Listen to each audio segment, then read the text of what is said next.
먼저 디모데전서 말씀으로 우리가 한번 중보기도가 기도가 어떻게 다른가, 내가 평소에 기도하는 것과 중보기도 팀으로 기도할 때 무엇이 달라지는가, 그것을 좀 보고 싶은 마음이 있습니다. 물론 우리 혼자 기도해도 됩니다. 그런데 왜 팀으로 기도해야 될까? 내가 왜 중보기도 팀에 이름을 올려야 되나? 그것이 아마 오늘 강의의 가장 중요한 포인트가 되지 않을까 싶습니다. 하나님의 자녀로 기도할 수 있는데, 집에서 기도할 수 있는데, 물론 교회 본당에서도 기도할 수 있는데, 팀이라고 하지 않아도 기도할 수 있는데 왜 그래야 할까를 좀 살펴보고 싶습니다. 디모데전서 2장인데요. 이제 바울이 디모데에게 건면합니다. 굉장히 중요한 건면이죠. 다음 세대 리더를 세우는, 교회의 신앙은 전수가 가장 중요하다고 생각합니다. 여기는 아이들이 있는 것 때문에 저희 너무 기분이 좋습니다. 신앙의 전수가 일어나는 것보다 이것이 교회의 정말 바람직한 모습입니다. 전 세대가 함께 할 수 있는 것들이 정말 좋은 모습인데, 바울이 이제 초대교회, 예수님이 세우신 그 첫 번째 교회가 전수되어지는 그 길목에 선포된 말씀이 디모데 전후서입니다. 그 중에 그러므로라고 말하기 시작하는데요. 신약 성경에서 진실로를 말하거나 그러므로 말할 때는 본론입니다. 진실로를 두 번 말할 때는 결론입니다. 오늘 그것도 성경에서 여기저기 보일 텐데, 본론적으로 내가 너에게 말한다. 1장은 너에게 이제 서론적인 전체적인 제시였고, 본론적으로 한 가지 말하는데, 내가 첫째로 건너니 그 본론 중에 가장 중요한 첫 번째 것이다 라고 하면서, 모든 사람을 위하여 간구와 기도와 도구와 감사를 하되 임금되고 높은 지혜는 모든 사람을 위하여 하라. 이는 우리가 모든 경건과 단정함으로 고요하고 평안한 생활을 하려 함이니라. 고요하고 평안한 생활, 그러니까 기도가 우리의 평안한 생활을 위해서구나라고 굉장히 우리의 경험치에 축소시킬 수 있는데, 이 당시의 경험으로 봤을 때는 이 평안한 생활이라는 것은 목숨을 건 생활이기도 합니다. 그래서 우리가 우리의 환경을 좀 뛰어넘어서 생각해 봐야 되기 때문에 이 구절들이 무엇을 의미하는지 볼 텐데요. 여러분 1절과 2절에서 보이는 굵은 글씨로 된 모든 사람을 위하여라고 되어 있고, 그 다음에는 모든 위하여 굵은 글씨를 해놨죠. 헬라어가 다릅니다.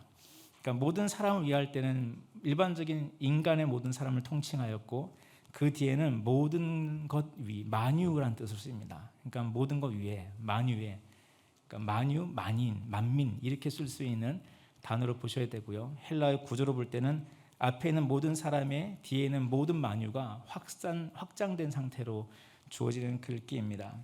밑에 보면 4절과 6절에서 그렇습니다. 모든 사람과 모든 위에라고 할 때 앞부분은 사람이 있고 뒤에는 사람이 아니라 만유라고, 사람을 특정하였다가 만유로 모든 창조물로 넓히는 작업을 하고 있습니다. 바울의 글을 읽을 때는 수사학을 이해하는 게 되게 중요합니다. 굉장한 수사학자였기 때문에 글을 한 조사 하나를 허투루 쓰는 법이 없습니다.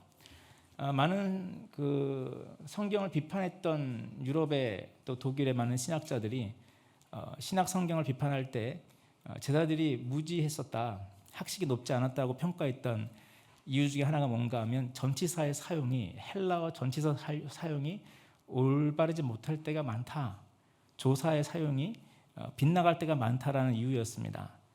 그런데 어떤 학자가 그거를 히브리인의 사고 구조로 다 바꿔보았답니다. 그랬더니 전치사가 너무나 잘 맞는 겁니다. 그래서 이것이 히브리인들이 헬라어를 쓸 때 우리나라 콩글리시처럼 그렇게 될 때 정말 친근하게 다가오는, 정말 히브리인들에게 완전히 다가오는 그런 구조로 되어 있다는 걸 발견하게 배웠던 적이 있습니다. 바울의 글을 읽을 때는 히브리에 있는 히브리 문학 구조를 가지고 헬라어를 보는 것이 필요합니다. 1절과 2절에서 모든 사람을 말한 다음에 모든 것 위에 만유를 넓히는 작업을 한번 했습니다. 4절과 5절도 그렇게 합니다. 그렇다면 단순히 단정하고 고요한 생활 이상의 굉장히 큰 무엇인가를 말하고 있는 겁니다. 너희가 눈에 보이는 모든 인종들을 위해 기도해라. 그러니까 이 당시엔 여러 인종이 섞여 있는 그 당시니까 우리나라처럼 단일 민족이라 다 한국 사람만 보이는 이런 문화가 아닙니다. 여러 사람이 보입니다. 너희 눈에 보이는 유대인을 벗어난 모든 색깔의 얼굴을 가진 사람을 위해서 기도하라. 이건 충격입니다. 유대인들에겐 충격입니다. 선민이지 않습니까? 하나님의 백성, 유대인, 이스라엘 민족, 자기들만 구원받을 줄 알았던 그 민족이 이제 교회, 예수 그리스도를 말미암아 교회가 생기게 되고 예수 그리스도의 복음을 전파받게 되었을 때 놀라운 변화 중에 하나가 모든 민족을 위해 기도하기 시작하는 것입니다. 그리고 2절에 나와 있는 것은 만유, 만민으로 확산되어집니다. 그래서 이 높은 지위에 있는 모든 만유, 높은 지위를 말할 때 높은 지위와 만유라는 것을 갖고 오면서 일반적인 사람에서 그리고 높은 지위에 있는 사람을 특정하고 그리고 더 넓게 모든 피조된 것들 만유라는 것으로 존재를 넓혀가면서 너희가 간구와 기도와 도구와 감사를 하라라고 말하는 겁니다. 그리고 또 한 가지 봐야 될 요소는 유대인에게 있어서 히브리인에게 있어서 간구와 기도와 도구를 감사했을 때 이들은 기도하다와 예배하다가 특별히 구별되지 않을 때입니다. 우리는 기도랑 예배가 구분이 확 돼 있죠. 그런데 이 당시에는 제사 드리는 민족이었기 때문에 기도와 예배가 특별히 구별이 잘 안 되는 그런 기도하라는 단어 안에 예배하다가 있고 예배하다는 단어에 기도가 있는 그런 민족적 특성을 갖고 있다는 것을 가지고 이 본문을 볼 필요가 있습니다. 그럼 첫 번째 간구, 그거는 밑에 보면 이제 제가 일부러 구분대라고 헬라어로 밑에 좀 써놨는데요. 작은 글씨로 되어 있습니다. 간구, 데이시스라는 단어에서 왔다 그랬죠. 청원입니다. 간청하는 겁니다. 말 그대로 서플리케이션 한다, 간청한다. 이거 해주십시오라는 그런 간절한 간구의 기도가 첫 번째 있는 간구입니다. 모든 사람을 위하여 간구하라. 두 번째 기도라 그랬습니다. 프로시케라는 단어를 썼죠. 이건 예배하다, 기도하다라는 어원에서 왔습니다. 예배하다, 기도하다. 그러니까 일반적인 하나님 아는 모든 사람에게 해당하는 거죠. 일반적인 기도입니다. 우리가 요즘 기도 좀 많이 하니 그러면 그 기도. 이 당시 사람들에게 이 단어를 쓰면서 유대인에게 또 개종한 유대인들에게 요즘 기도 좀 많이 하십니까? 라는 말 자체는 예배가 되는 겁니다. 요즘 예배하십니까? 그걸 볼 수 있는 또 한 가지가 도구를 건너서 감사를 보면요. 감사라는 단어 자체가 하나님을 향한 예배 행위로서의 감사의 제사를 의미하는 단어를 썼습니다. 그러니까 이 기도와 예배가 특별히 구별이 잘 안 돼 있는 상태입니다. 너희가 간구해라, 그리고 기도해라, 그리고 도구해라, 감사하라. 그래서 이것을 기도의 예배, 예배의 기도, 또 감사의 제사 이렇게 생각하셔도 괜찮습니다. 오늘날은 우리가 많은 것이 변했기 때문에 기도와 예배가 형식도 많이 변화되어 있죠. 변질이 아니라 발전한 거죠. 특성에 맞게. 그런데 이 당시에 초대교회는 히브리 문화와 함께 연결된 부분으로서 이 부분들이 명확하게 구별되지 않았던 것이 보여질 때입니다. 그리고 오늘 공부해야 될 도구. 이 도구라는 단어가 중보기도라는 단어에 해당합니다. 도구를 보면 엔둑식스라는 단어를 썼는데요. 회의라는 뜻을 갖고 있습니다. 회의하다, 만나다, 때로는 우연히 만나다는 단어를 쓰기도 하는데 만나서 협의하다. 만나기 위해서 함께 오다. 함께 오다는 뭔가 하면 내가 누군가 이제 중재를 해야 돼가지고 이 사람하고 얘하고 싸웠어요. 그래서 야 이쪽 가가지고 야 그러지 말고 가서 만나자. 그래서 이쪽 보고 어디 갈 테니까 어디 몇 시에 나와라. 그래가지고 내가 함께 오다. 이것이 만나다. 이 소드에 해당하는 도고라는 엔누시스의 단어입니다. 중재입니다. 그러니까 중보기도라는 것은 뭔가 하면 만나서 협의하는 겁니다. 만나서 회의하는 겁니다. 함께 오는 겁니다. 그래서 구약에서는 소드라는 단어를 씁니다. 이 단어를 쓸 때 소드라는 단어를 쓰는데 다시 말하면 내가 죄인 한 명을 데리고 하나님을 좀 만나러 가는 겁니다. 그게 중보기도의 핵심적인 요소입니다. 내가 어떤 죄인이 있으면 그 사람 데리고 하나님 만나러 가는 겁니다. 직접 데리고 가지 않지만 내 마음이 그런 겁니다. 하나님, 내가 누굴 위해 기도합니다. 그 말은 뭔가 하면 그 죄인을 데리고 내가 내 마음에 데리고 주님 만나러 가는 겁니다. 함께 가는 겁니다. 그러니까 함께 오다라는 뜻에서의 만나다. 그 만나는데 내가 죄인이었잖아요. 협의를 해야 됩니다. 회의가 필요합니다. 이게 이제 중보기도에 숨겨져 있는 뜻입니다. 헬라어로서는 이렇게밖에 표현 못하였지만 나중에 우리가 히브리어를 보게 될 텐데 방금 말한 소드라는 단어인데요. 여호와 하나님과 함께 회의하다라는 뜻으로서의 뜻이 바로 중보기도에 숨겨져 있는 뜻입니다. 오늘은 그 중보기도를 배우게 됩니다. 여러분이 간구도 많이 하셨을 겁니다. 그리고 기도도 많이 하셨을 겁니다. 근데 그와 좀 다르게 중보기도는 무엇을 위하여, 모든 사람을 위하여, 높은 지위에 있는 사람을 위하여, 만유를 위하여 내가 중재하는 마음으로 하는 기도가 중보의 기도가 되겠습니다. 또 우리가 중보기도하기 위해서는 우리가 어떠한 요청을 받았는지를 보는 게 중요하니까는 2장 전체를 한번 보겠습니다. 3절입니다. 이것이 우리 구주 하나님 앞에 선하고 받으실 만한 것이다. 이것이 하나님 앞에 선하고 받으실 만한 것이다. 라고 이 선하다라는 단어에 또 집중을 한번 해봐 주시면 좋겠습니다. 4절로 가겠습니다. 하나님은 모든 사람이 구원을 받으며 진리를 아는 데 이르기를 원하십니다.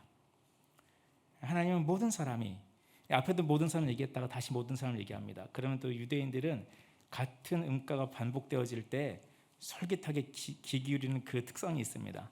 특별히 히브리 문학은 시편을 지을 때도 앞 음가를 다 통일시킨다든지 아니면 알파벳 순서대로 부른다든지 그런 아주 재미난, 우리나라 도레미, 우리나라 거는 아니죠. 도레미송이시죠, 아시죠? 도는 뭐 레는 이렇게 하는 거.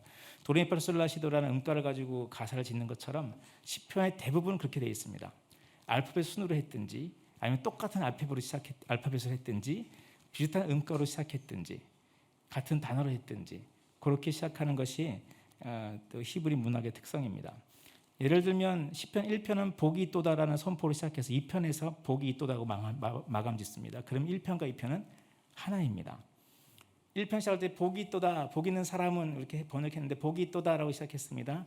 2편 끝날 때 복이 있도다로 끝납니다. 그럼 이게 한 덩어리. 그런 식으로 음가와 음원들을 다 잘 정말 과학적으로 만들어 놓은 것이 히브리 문학의 구조입니다. 그래서 히브리인들이 이걸 들을 때, 물론 이방인들도 함께 듣고 있지만 이걸 들을 때 그들이 반복되는 음가에 대해서는 귀를 기울일 수밖에 없고, 바울은 그 수사학에 뛰어난 자로서 헬라어를 쓸 때도 헬라어까지도 그런 수사학을 썼던 사람입니다. 그래서 이걸 딱 들으면 귀에 딱딱 꽂히게 말하고 있는 겁니다. 모든 사람을 위하여 이렇게 하라. 그럼 만유를 위해서 그렇게 할 때 모든이라는 것에서 음가가 같이 일치됩니다. 또 모든 사람을 말하고 또 만유를 말하면서 모든에서 음가가 일치되면서 강조점을 둡니다. 그래서 하나님은 모든 사람이 구원을 받으며 진리하는 데 이르기를 원하십니다. 그러면 하나님은 모든 사람이 구원받으며 진리하는 데 이르기를 원하는데 이것과 무엇이 관계가 있다고요? 앞에 있는 모든 사람을 위하여 기도한 것과 이것이 관계가 있다. 다른 문장이 아니라 아직까지 한편의 설교가 끝나지 않은 상태다.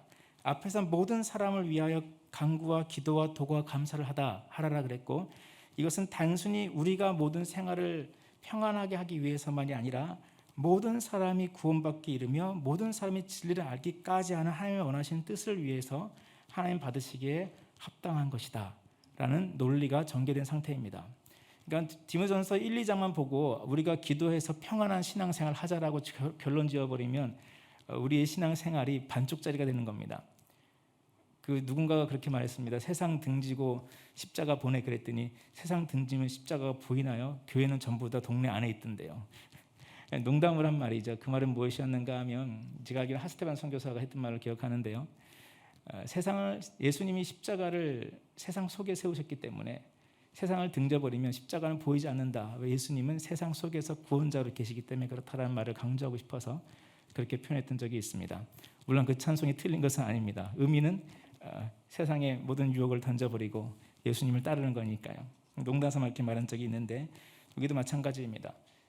모든 사람이 구원받기 원한다는 이 4절에 하나님의 본심을 빼버리면 1, 2절은 힘을 잃습니다.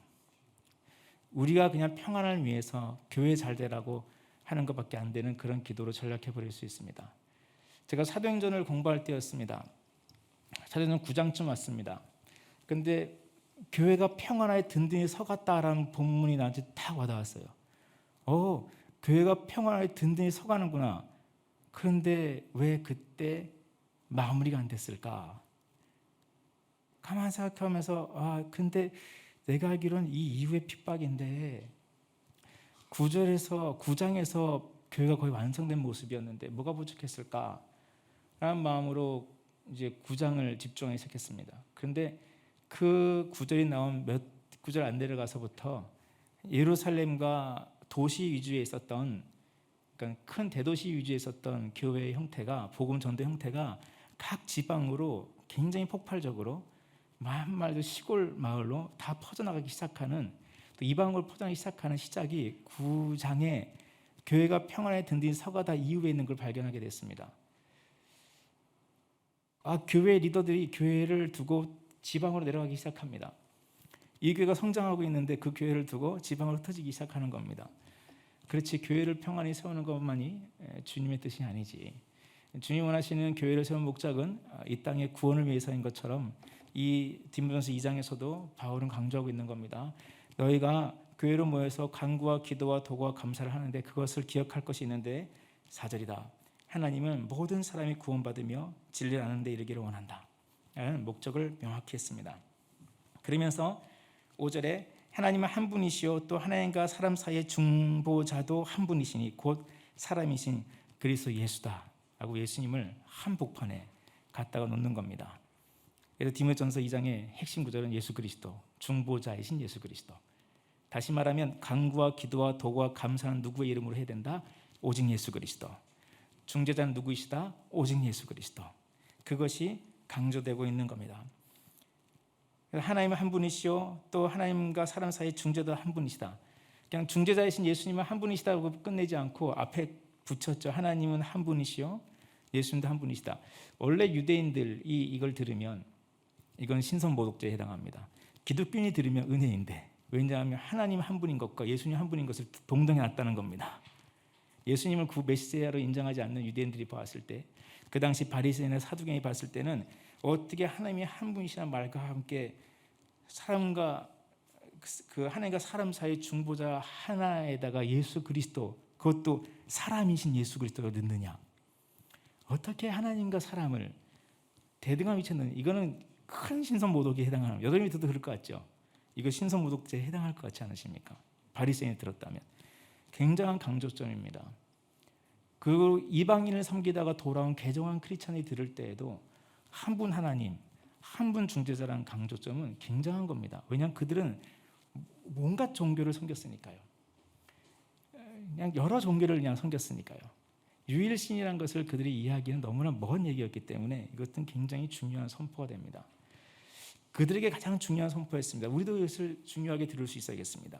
그런데 우리는 충격적으로 듣지는 않죠. 여기 보니까 충격이라는 단어가 참 좋습니다. 충격으로 들어야 됩니다. 그 당시에 바라면 이걸 충격으로 듣습니다. 와, 하나님은 한 분이시구나. 중보자가 있구나. 한 분 예수님이시구나. 그것이 명확하게 마음속에 깊이 와닿는 시간입니다. 6절입니다. 그가 모든 사람을 위하여 자기의 일을 대속물로 주셨으니 기하게 이르 주신 증거니라. 십자가를 얘기합니다. 모든 사람이 우아하고 있을 때 그게 다 말해지는 게 그가 예수 그리스도, 사람이신 예수 그리스도가 모든 만유를 위하여 자기를 대속물로 주셨다. 그래서 사람을 강조한 이유가 알겠죠. 대속물 때문에 그렇습니다. 희생의 제물 때문에 그렇습니다. 대속물을 주셨으니 기약이 이르러 주신 증거다. 기약은 무엇입니까? 유대인이 들을 때 이 기약은 뭘까요? 유대인이 이걸 들어요. 그럼 기약은 뭘까요? 성경입니다. 이방인이 들을 때는요, 그냥 언약입니다. 차이가 있죠. 유대인이 들을 때 기약이라 그러면 성경에 기록된 그 메시아의 예언들입니다. 쫙 생각나는 겁니다. 창세기부터 쭉 생각나는 겁니다. 모세 이야기가 생각나고 다 생각나는, 이때 예수라는 음가가 여호수아 음가 같은 음가니까 다 생각나는 겁니다. 이방인이 들을 때는 자기들을 위해서 언약한 바가 있다는 겁니다. 어느 종교도 그때 언약으로 말미암아 신이 자신을 대속물로 주는 종교는 없었습니다. 굉장한 진리가 선포되는 중입니다. 그러면서 7절에 말합니다. 이를 위하여 내가 전파하는 자와 사도로 세움을 입은 것이 참말이요 거짓말이 아니니 믿음과 진리 안에서 내가 이방인의 스승이 되었다. 다시 말하면 이걸 듣는 사람들이 이방인이 지금 섞여 있다. 이방인이 더 많다라고도 볼 수 있겠죠. 그러면서 믿음과 진리 안에서 내가 말한다. 내가 말한 것은 믿음 안에서 말하는 것이고 내가 말한 건 진리 안에서 말한 것이다. 이 믿음과 진리라는 두 단어도 굉장히 중요한 위치를 차지합니다. 4절과 5절, 6절에 대한 믿음과 진리에 대한 도전입니다. 나는 이것은 믿음으로 말한다. 그리고 이것은 진리다. 듣는 사람이 이제 결단해야 되는 겁니다. 이거 믿어야 되는 건데 안 믿어지면 한 분이시라고 하나님이, 예수님이 정말 우리 중보자이시라고. 근데 바울은 지금 말합니다. 나는 그러니까 믿음으로 말했다 지금. 그게 진리다. 그 믿음과 진리 안에서라는 이 단어 하나도 사실 소홀히 볼 수 없는 그런 몇 문장이 지금 그러므로 이후에 디모데서 2장에서 진행되고 있습니다. 그러면서 이제 8절에 보면 그러므로 각처에서 남자들이 분노와 다툼 없이 거룩한 손을 들어 기도하기를 원하노라. 제가 앞부분을 히브리 문학을 설명한 이유는 이것 때문에 그렇습니다. 9절에 또 이와 같이 여자들도 남자 여자를 구분하였잖아요. 요거 9절 10절 이후에 무슨 내용이 나오는가 하면 여자들은 교회에서 조용히 해라. 그거 나오거든요. 요거를 잘 이해하려고 히브리 문학을 좀 얘기했습니다. 그러면 이 남자 여자를 어떻게 해석해야 될까요? 그러므로 각처에서 남자들이 분노와 다툼 없이 거룩한 손을 들어 기도하기를 원하노라. 내가 원하는 것이 있는데 남자들은 분노와 다툼을 좀 멈춰라. 분쟁하지 말아라. 거룩한 손을 들어 기도하라. 그리고 또 이와 같이란 건 동등입니다. 마찬가지로 또 이와 같이 이렇게 합니다.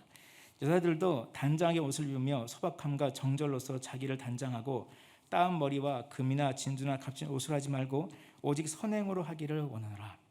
이것이 하나님을 경외한다 하는 자들로 되어 있는데 여자들입니다. 여자들에게 마땅한 반이라. 귀내라는 단어를 썼습니다. 앞에 있는 남자들이라는 단어는 남편들로 쓸 수 있는 단어입니다. 그 뒤에 귀내는 부인들에 해당하는 단어입니다. 남자와 여자를 칭하는 단어가 많습니다. 근데 이때 이 단어는 중년의 남편과 부인들을 총칭해서 말했다고 보시면 되겠습니다. 그 당시에 문화로 봤을 때는 그냥 보통 그냥 모여 있는 회중 중에 여기 남편들은 회중이 있으니까 여기 부인들은 그렇게 말하는 거기 때문에 이것을 남자와 여자라는 특정으로 볼 것이 아니라 모든 사람에 대한 걸 보는 것이 맞습니다. 그래서 모든 사람을 위하여 시작하였고 쭉 내려오면서 구체화시킨 다음에 뒤의 내용도 점점 구체화되어서 가다가 다시 한번 모든이라는 것을 강조되는 것이 디모데 전서에서 흐르고 있는 전체 흐름이라고 보시면 되겠습니다. 이걸 가지고 여자들은 교회에서 조용히 해야 된다 그랬는데 그것만 하면 안 돼요. 조용히 하다 그거로 포커스가 되면 틀어집니다. 어디에 포커스가 있는가 하면 9절에 보면 단정하게라든지 단장이라는 단어가 다 질서 있게 하다라는 어원에서부터 온 단어들입니다. 그러니까 질서 있게 하라는 겁니다. 질서를 지켜라는 것을 말하고 있는 겁니다. 남자들의 분노와 다툼도 무엇이 깨지는 겁니까? 분노와 다툼 자체가 질서가 깨지는 겁니다. 그러니까 같은 맥락 안에 있습니다. 그러면서 우리가 개혁 한글도 그렇고 개혁 개정도 그렇고 공동 번역도 그렇고 번역을 할 때 10절에 있는 오직 선행으로 하기를 원하노라 이것이 하나님을 경외한다 하는 자들에게 마땅한 것이니라고 왜 사람 자자로 받았을까?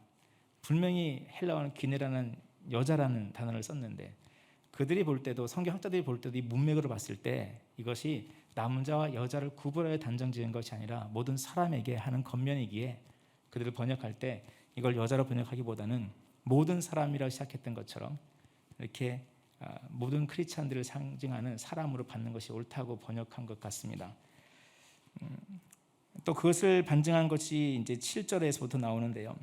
7절에 보면 바울이 말할 때 사도로 세움받은 것을 한 번 더 강조합니다. 바울이 교만해서 그런 것이 아니라 수사학적으로 필요한 거라서 그렇게 말한 겁니다. 나는 사도로 부름받았다. 너희는 성도로 부름받았다. 그 말하고 있는 겁니다. 나는 사도로 부름받았다. 너는 남자와 여자로 세움받았다. 나는 사도로 부름받아 믿음과 진리를 말한다. 그리고 너희 스승이 되었다. 너희 남자들아 너희들의 의무가 있는데 가장으로서 거룩한 손을 들어 기도하라. 너희 여자들아 가정에서 질서를 잡고 그것이 하나님을 경외함으로 질서를 잡으라. 어떻게 해야 될지를 말하고 있는 겁니다.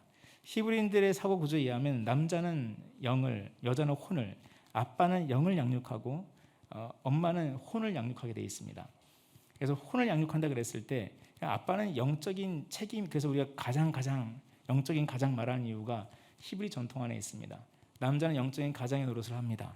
영적인 것에 책임이 있습니다. 엄마는 혼, 지정이입니다. 그래서 교육이 엄마한테 있습니다. 그래서 유대인들이 말할 때 엄마가 유대인이면 그 아이도 유대인. 왜? 그들은 교육에 의해서 유대인이 만들어진다고 생각합니다. 유대인은 태어날까요? 만들어질까요? 만들어집니다. 유대인들의 사고 구조에 유대인은 태어나지 않습니다. 그래서 엄마만 유대인이면 유대인입니다. 아빠가 이방인이고 엄마가 유대인인데 태어나면 유대인입니다. 왜?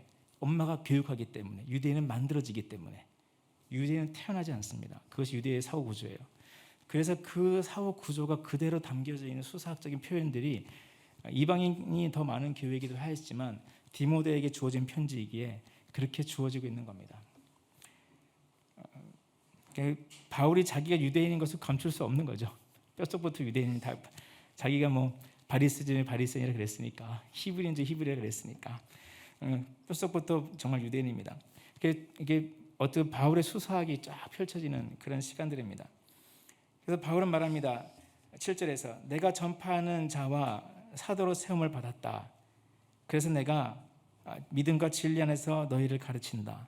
너희는 교회의 구성으로서 모든 남자와 모든 여자들아 이렇게 생활해야 한다라고 가르치는 겁니다. 그럼 다시 8절과 9절로 돌아와 보겠습니다. 그러면 각처에서 남자들이 분노와 다툼을 없이란 단어가 분리하라는 겁니다. 분노와 다툼이란 방법에서 너희를 좀 분리하여 내라. 이때 남자라는 단어가 개인적인 사람, 남편, 동료 이런 겁니다. 그러니까 설교 중이니까 이게 바울이 이 편지를 디모데에게 보냅니다. 근데 이 편지는 디모데가 읽은 다음에 회중에게 읽혀지게 되어 있습니다. 그 당시의 설교 방법입니다. 성경 읽듯이 이제 이걸 읽는 겁니다. 그럼 회중에게 읽어질 것을 예상하고 설교하듯이 써서 보낸 편지라고 보시면 됩니다. 그 회중이 들을 것을 알고 있죠. 그래서 바울이 남자들이라는 단어를 쓸 때 마치 친근한 동료를 부르듯이 단어를 쓴 겁니다. 형제들아 이렇게 그런 단어에 해당하는 것을 쓸 때 근데 그냥 형제들하고 통칭을 쓰지 않고 가정에서 권위를 가진 자들을 약간 제한하여서 포커스하여서 남편들아라는 해당하는 동료들이라는 단어를 쓰게 된 겁니다. 영적인 것을 강조하는 거죠. 어린 아이에게도 영적인 권위가 있지만 특별히 이 당시의 문화 안에서 집안에서 남편들이 갖는 영적인 책임에 대해서 말하고 있는 겁니다. 너희가 영적인 책임이 있는 나의 동료들아, 예수 그리스도로 말미암아 예수를 영접한 구원받은 가정에서 영적인 책임을 갖고 있는 나의 동료들 남편들이여, 당신들은 거룩한 손을 들어 기도하기를 힘쓰십시오 라고 권면하는 겁니다. 이해되시겠습니까? 그러면 이제 이거는 아빠들만이 아니라 모든 성도들이 해야 될, 오늘날 우리가 비교하자면 모든 성도들에게 주어지는 말이 되겠습니다. 그래서 보면 거룩한 손을 들어 기도하기 원한다. 근데 각처에서 모든 장소에서 어디에 있든지 거룩한 손을 들어 기도하라 그랬습니다. 이때 거룩한이라는 단어도 좀 특이한 단어를 쓰게 됩니다. 이것이 우리에게 있는 거룩함을 말하지 않습니다. 사람이 성화된 상태의 거룩함, 정결케 된 상태의 거룩함, 그 사람은 참 거룩한 사람이야, 경건한 사람이야, 이것 때 쓰는 거룩함이라는 단어가 아니라 하나님께 바쳐져 구별되어진에 해당하는 거룩함이라는 단어를 썼습니다. 그러니까 어떻게 보면 잘 안 들어맞는 문장처럼 보이는 문장입니다. 여러분 생각해 보십시오. 거룩한 손을 들어 기도하라. 그럼 내가 의롭고 거룩하게 경건한 상태에서 내 경건한 손을 들어 기도하라, 이렇게 돼 있는 거랑 그게 아니라 너희의 손이 하나님께 받침받았다, 받침받은 손을 들고 기도하라. 뭐가 강조됐죠? 받침받았다, 의무와 책임입니다. 그럼 전자는 뭐가 강조됩니까? 만일 내가 거룩하게 구별된 것을, 이 손이 깨끗한 것을 강조하면 내 손이 더러우면 기도 못합니다. 이해되시겠습니까? 그러니까 강조 포인트가 너희가 의롭고 거룩하게 된 상태에서 손을 들고 너희의 거룩함을 가지고 하나님 앞에 기도하라가 아니라 하나님의 거룩하심 앞에 나와서 너희가 그분께 드려졌기 때문에 너희가 손을 들고 기도하면 그것이 능력이 있다는 것이 담겨 있는 내용입니다. 이것이 이제 기도에 대한 우리가 알아야 될 가장 깊은 내용입니다. 기도는 우리의 의로 하는 것이 아니라 오직 예수 그리스도로 하는 겁니다. 특별히 중보기도는 우리의 의로움을 하지 않습니다. 오직 예수 그리스도로 하는 겁니다. 그분이 거룩하기에 우리가 기도할 수 있는 겁니다. 내가 의롭게 준비되어서 기도 완성되는 것이 아니라 나는 부족하지만 오직 그분이 우리의 중보이시기에 예수 그리스도 이름으로 기도할 때 능력이 있다고 말하는 내용이 바로 이 내용이라고 생각하시면 되겠습니다. 너희의 모든 장소에서 다툼을 멈추고 너희의 혈기를 멈추고, 왜 다툼을 말하는지 아시겠죠? 너의 노력과 너희 혈기를 멈추고 하나님께 받침받은 너희의 손을 들어 기도하라. 헌신되어진 그 손으로 기도하라. 그러면 우리가 중보기도 하려 그러면, 기도의 거장이 되려 그러면 경건하고 깨끗하고 올곧아야 될까요? 아니면 헌신하면 될까요? 헌신하면 되는 겁니다.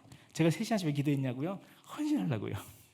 제가 뭐 깨끗해서 그렇게 한 게 아니라 3시간 중에 2시간 반은 회개 기도였습니다. 제가 지금에서 고백합니다. 미리 알았으면 강사를 안 불렀을 텐데 몰랐어가지고 3시간 중에 2시간 반은 회개 기도입니다. 30분은 강구했습니다.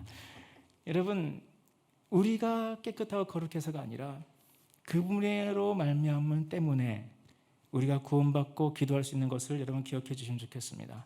중보기도는 그렇게 하는 겁니다. 여러분, 내가 준비 덜 돼도 괜찮습니다. 하나님의 감동이 있으면 내 앞에 나의 손을 하나님께 바치고 싶다, 나를 헌신하고 싶다, 내 시간을 떼어 드리고 싶다, 그럼 다 중보기팀 자원하십시오. 우리가 깨끗해져야 기도하는 게 아니라 주님이 우리를 쓰시면 됩니다. 오직 예수 그리스도 한 분만이 우리의 중보자이시기 때문에 그것이 가능합니다. 여러분, 많이들 팀이 되시기 바랍니다. 나중에 제가 또 목사님께 기도팀이 어떻게 돌아가는지를 얘기를 들었는데요. 그 부분도 왜 그것이 파워가 있는지 설명해 드릴 수 있을 것 같습니다. 그러면서 다시 말합니다. 그러면 거룩한 손만 들고 기도하면 되느냐? 근데 여자들을 불렀죠. 여자들아 귀내 부인들이여 당신들이 질서 있게 옷을 입으십시오. 그리고 소박하고 정절하시며 질서 있게 치장하십시오. 이렇게 들려야 됩니다. 들리는 단어가. 그러니까 그럼 이 단어는 여자들만 해당합니까? 아니 남자들도 해당한 겁니다. 질서를 지켜 단정하십시오. 순서를 정하십시오. 순서 질서라고 했을 때는 죄기준법을 생각하게 되죠. 1 다음에는 2, 2 다음엔 3, 3 다음엔 뭘까요? 4. 네, 맞습니다. 그게 죄기준법이에요. 그걸 바꾸지 말라는 겁니다. 기도할 때 우리가 거룩한 손을 들어 기도할 뿐 아니라 질서 있어야 됩니다. 많은 사람들이 실수합니다. 제가 그런 사람들 많이 보았습니다. 순서를 바꾸는 겁니다. 제가 기도를 좀 하다 보면 제가 예전에 그런 적이 있습니다. 제가 좀 기도를 좋아했었습니다. 그래갖고 한때는 제가 고등학교 때부터 헌신했었고 중학교 2학년 겨울방학 때 3학년 되기 전에 예수원단 만나서 YM 만나서 훈련받았었기 때문에 그때 DTS 하신 형 누나들이 와가지고 저희 교회 와가지고 그 수련회를 중고등부 일주일 그리고 청년부 일주일 2번 해줬는데 첫 번째 중고등부 일주일 할 때 중등부 회장이었거든요. 그게 너무 좋아갖고 사정사정해서 청년들 할 때마다 껴달라고 그 일주일 그 2주가 저를 변화시켰습니다. 그리고 그때부터 기도를 하기 시작했는데 한 번은 이제 학교 마치면 교회 가서 기도하는 게 취미가 돼버렸어요. 너무 재미있어갖고 기도를 하는데 세보니까 제가 40명을 기도하는 거예요. 중학교 2학년이 40명을 꽤 하는 거 아닙니까? 그거 뭐 이름만 불러놓고서는 40명을 내가 알고 기도를 하더라고요. 그래서 내가 오늘부터 명단 작성 그래갖고 40명 이름을 적고 41명이 누가 될까? 근데 그날부터 기도가 완전 말아먹기 시작한 겁니다. 완전히 기도가 그렇게 잘 되던 기도가 안 되는 겁니다. 무섭기도 하고 갑자기 막 귀신 나올 것 같고 그 교회에서 혼자 엎드려 기도하는데 지하실에서 기도하는데 이상하게 기도가 안 되는 겁니다. 그리고 이제 그날 그리고 일주일 헤매다 주일이었나 목사님 설교가 다윗이 그 인원 계수했다가 야단 맞은 그 내용이었습니다. 이거구나 회개했죠. 회개하고는 그때부터 다시 기도가 시작됐는데 그러면 그때부터 다시 한 명이 늘었을까요? 어땠을 것 같으십니까, 여러분? 다시 한 명부터 시작했습니다. 다시 한 명부터. 기도가 안 나와요. 아무리 이름을 불러도 기도가 안 나와요. 그렇게 잘 나오던 기도가. 그래서 참 그 기억이 아직도 생생합니다. 여러분, 우리의 의로하는 기도 아닙니다. 하나님에 의해서 시작되어져야 되고 그분에 의해서 완성되어지는 것이 중보기도입니다. 그러므로 우리가 그냥 기도실에 들어가 있으면 나의 삶을 헌신하여 거룩한 손을 들면 내가 질서를 지켜 그 질서 안에 있으면 내가 나의 의로 앞서가지만 않으면 내가 나를 치장하지만 않으면 내가 나를 나세우지만 않으면 그러면 기도의 은혜는 늘 우리에게 함께 있을 겁니다. 디모데가 이 말을 들었을 때 다 알아들었을 겁니다. 왜냐하면 오랫동안 바울의 가르침을 받았었기 때문에 이 문장 한 문장이 처음 듣는 말이 아니라 바울이 삶을 들여 생활 속에서 가르친 가르침의 요약본이기 때문에 그렇습니다. 디모데를 처음 보는 바울이 아니라 디모데를 양육했던 바울이 내 아들 같은 디모데에게 보낸 거기 때문에 디모데가 들을 때는 제가 지금 설명한 것처럼 들리는 겁니다. 더 깊이 들렸겠죠. 바울을 직접 대면했으니까. 제가 지금 해석해 드릴 때도 바울이 에베소서라든지 다른 서신서에서 했던 내용들을 다 녹여내서 설명을 좀 드렸습니다. 여러분도 에베소서라든지 다른 바울의 서신들을 보다 보면 또 나중에 뒤로 나가다 보면 바울이 이런 것을 녹여낸 거구나라는 마음이 있을 것 같습니다.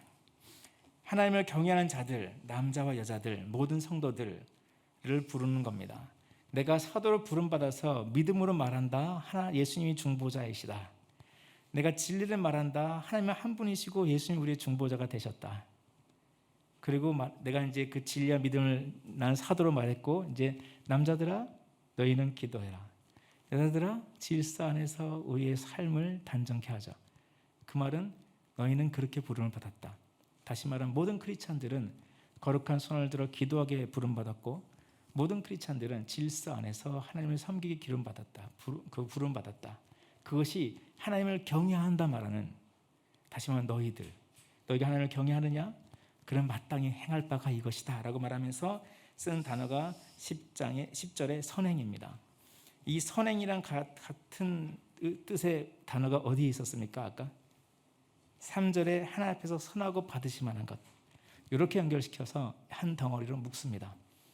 그러니까 하나님 받으실 만한 선한 것이 있는데, 그것은 영적인 책임 있는 자들은 그 책임을 다하여 거룩한 손을 들어 기도하고, 혼적인 책임 있는 자들은 질서를 다하여 영과 혼과 육이 하나님께 정렬되게 하라. 그것이 하나님 받으시기에 합당한 선행이다. 하나님을 경외하는 자들은 이렇게 살아야 된다. 이렇게 요약하면 가장 잘 확대된 해석이 될 것 같습니다. 그럼 모든 크리스찬들에게 주어지는 과제입니다. 간구와 기도와 도구와 감사를 하라. 어느 곳에 있든지 거룩한 손을 들어 기도하라. 너희가 영적인 책임 있는 그곳에서 거룩한 손을 들어 기도하라.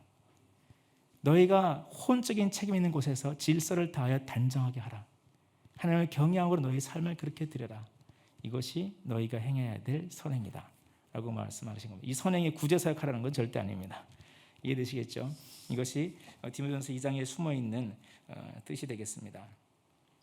그래서 중보기도를 옆에 이제 2페이지에 보면 제가 요약을 해봤습니다. 이렇게 요약하면 될 것 같고, 여러분도 한번 여러분의 언어로 이제 디모데전서 2장을 들은 사람으로서 요약해 보시면 좋을 것 같아요. 한번 써보시면 좋겠는데, 저는 이렇게 썼습니다. 구별된 성도들이 모든 사랑과 모든 것을 위하여 하나님 앞에 함께 나아가. 좀 말이 길죠. 제가 기도를 많이 하다 보니까 문장이 깁니다. 말은 빠른데, 여러분 이제 제 목소리와 이제 속도에 좀 적응이 되셨습니까? 진짜 빠르죠. 네, 그래서 9시 반까지 하면 충분히 많이 할 수 있습니다. 지금쯤 되면 이제 제 목소리가 이제 잘 속도도 잘 반응이 오실 거라고 생각합니다. 이제 본격적으로 달리면 될 것 같습니다. 구별된 성도들이 모든 사랑과 모든 것을 위하여 하나님 앞에 나아가서 중재자이신 예수님의 이름으로 하나님의 구원이 모든 것 위에, 만유 위에 이루어지기를 간청하고 순종하는 삶을 사는 것, 그렇게 정의를 제 나름대로, 이게 몇 년 전 정의인데요, 지금 좀 바꾸고 싶기도 해요. 여러분도 한번 써보면 좋을 것 같습니다. 하나님의 구원이 모든 만유 위에 이루어지기를 간청하고 중보하고 감사 예배를 드리는 그런 삶을 사는 그것이 중보기도다. 저는 그렇게 얘기하고 있습니다. 중보기도는 삶입니다. 삶이고 또 전투입니다.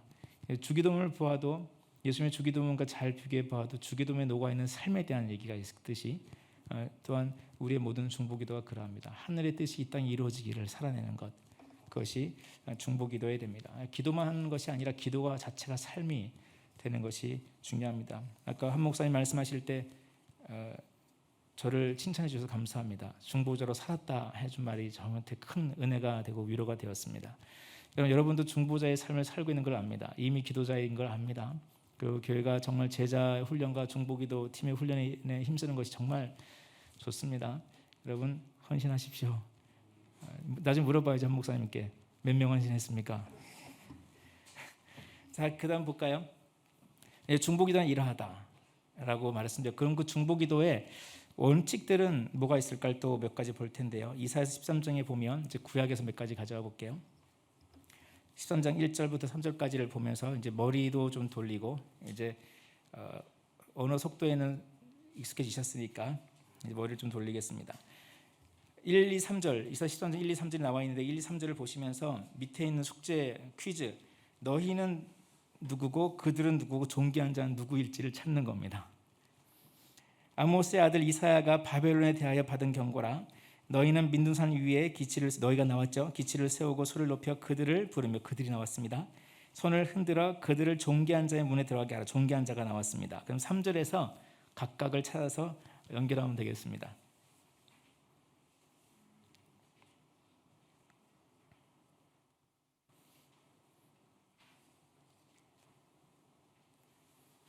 찾으셨죠? 그래서 너희는 누굴까요? 거룩하게 구별된 자들. 네. 그래서 내가 거룩하게 구별한 자에게 명명했다라고 독립된 단어를, 그 문장을 가지고 있습니다. 그다음에 나의 이름을 기뻐하는 용사들을 부릅니다. 누가? 그 앞에 있는 거룩하게 구별된 사람들이요. 너희가 그들을 불렀어요. 그럼 그들이 나의 이름을 기뻐하는 용사들이 되겠죠. 그리고 나의 노염을 전하게 하였다 했을 때 여기는 빠졌죠. 존귀한 자가. 존귀한 자 누구라고 찾으면 되겠습니까? 수능 공부하듯이 한번 젊은 친구들이 나의 노염을 받을 자들, 그죠? 나의 노염이 전달될 그 사람들이 되는 겁니다. 앞에서부터 보면 아모스의 아들 이사야가 바벨론에 대한 경고를 받습니다. 그 존귀한 자는 바벨론이 되겠죠. 너희는 민두산 위에서 기치를 세워, 기치는 전쟁 깃발을 말합니다. 무슨 표시가 있는 겁니다. 그래서 너희는 민둔산 위에 올라가서 기치를 세우고 소리를 높여 그들을 부르라. 그들이 누군가니까 너희는 거룩히 구별된 사람들이었고 그들은 하나님의 위엄을 기뻐하는 용사들을 불러라. 그래서 그들을 어떻게 하라? 바벨론의 문은 권위를 상징합니다. 구약 시대에 있어서 바벨론의 문에 들어가게 하라. 다시 말하면 바벨론 국가를 함락하라. 뭐 이렇게. 그리고 이것이 바벨론의 경고였고 바벨론은 실제로 망하게 됩니다. 이사야서에 나와 있는 경고입니다.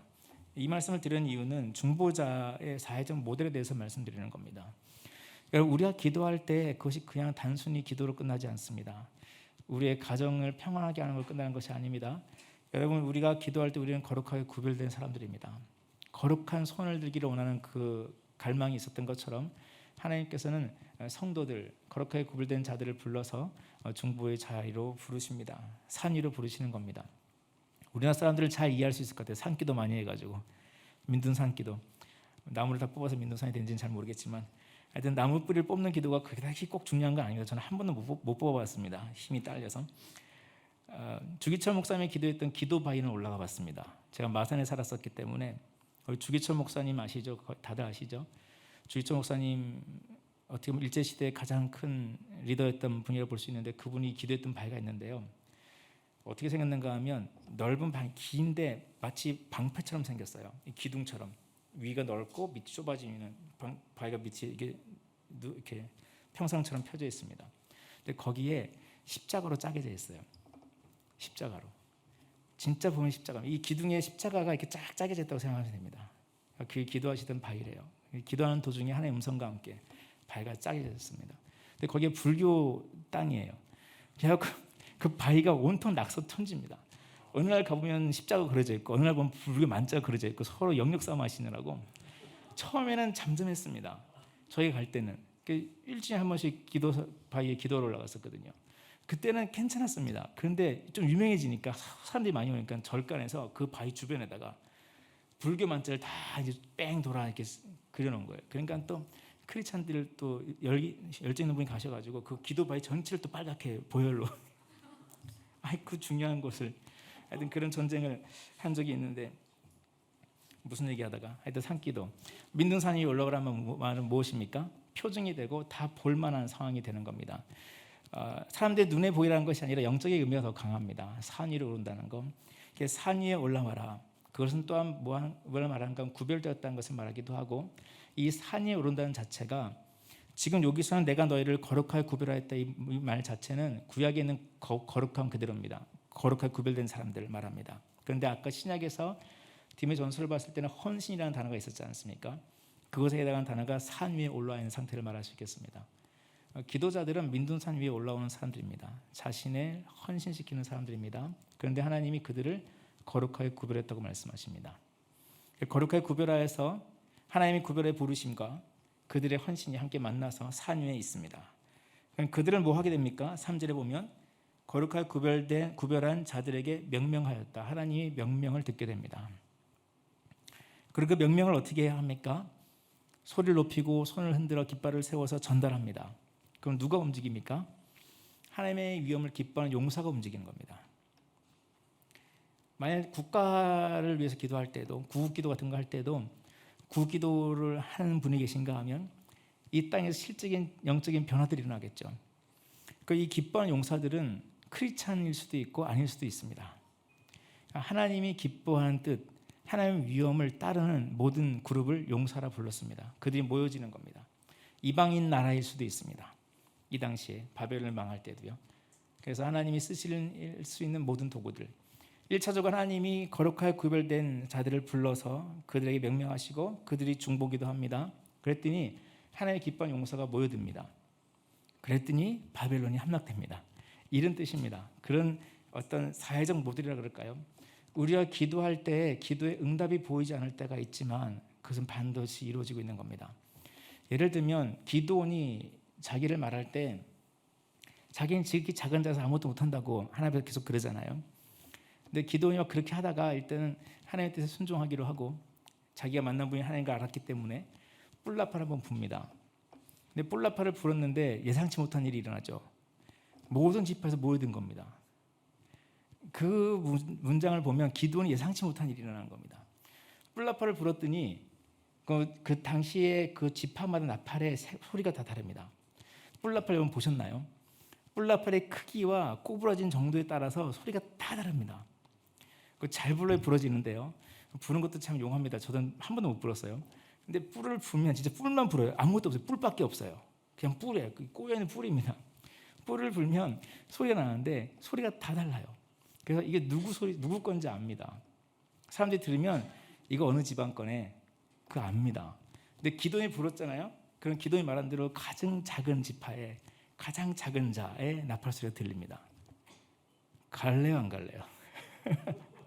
여러분 가실래요? 안 갈 거잖아요. 기도원도 자기를 알잖아요. 그 나팔을 부른다고 야 다 모이란다 다 같이 모이자 하고 다 모이시겠습니까? 그것도 다른 지파 사람들까지 형님 지파들까지 다 오겠습니까? 사람들이 모여버렸어요. 기도원이 놀랄만한 일이 생긴 겁니다. 왜 그렇게 됐을까요? 하나님이 하시는 거죠. 기도원은 나팔을 불었을 뿐입니다. 나팔 불어라 불었습니다. 하나님 모으시는 겁니다. 산 위에 올라와 외쳐 기도하라 기도합니다. 그럼 하나님이 용사들을 모집하십니다. 그것을 통해 하나님이 이 땅을 다스리십니다. 크리스찬은 아니어도 괜찮습니다.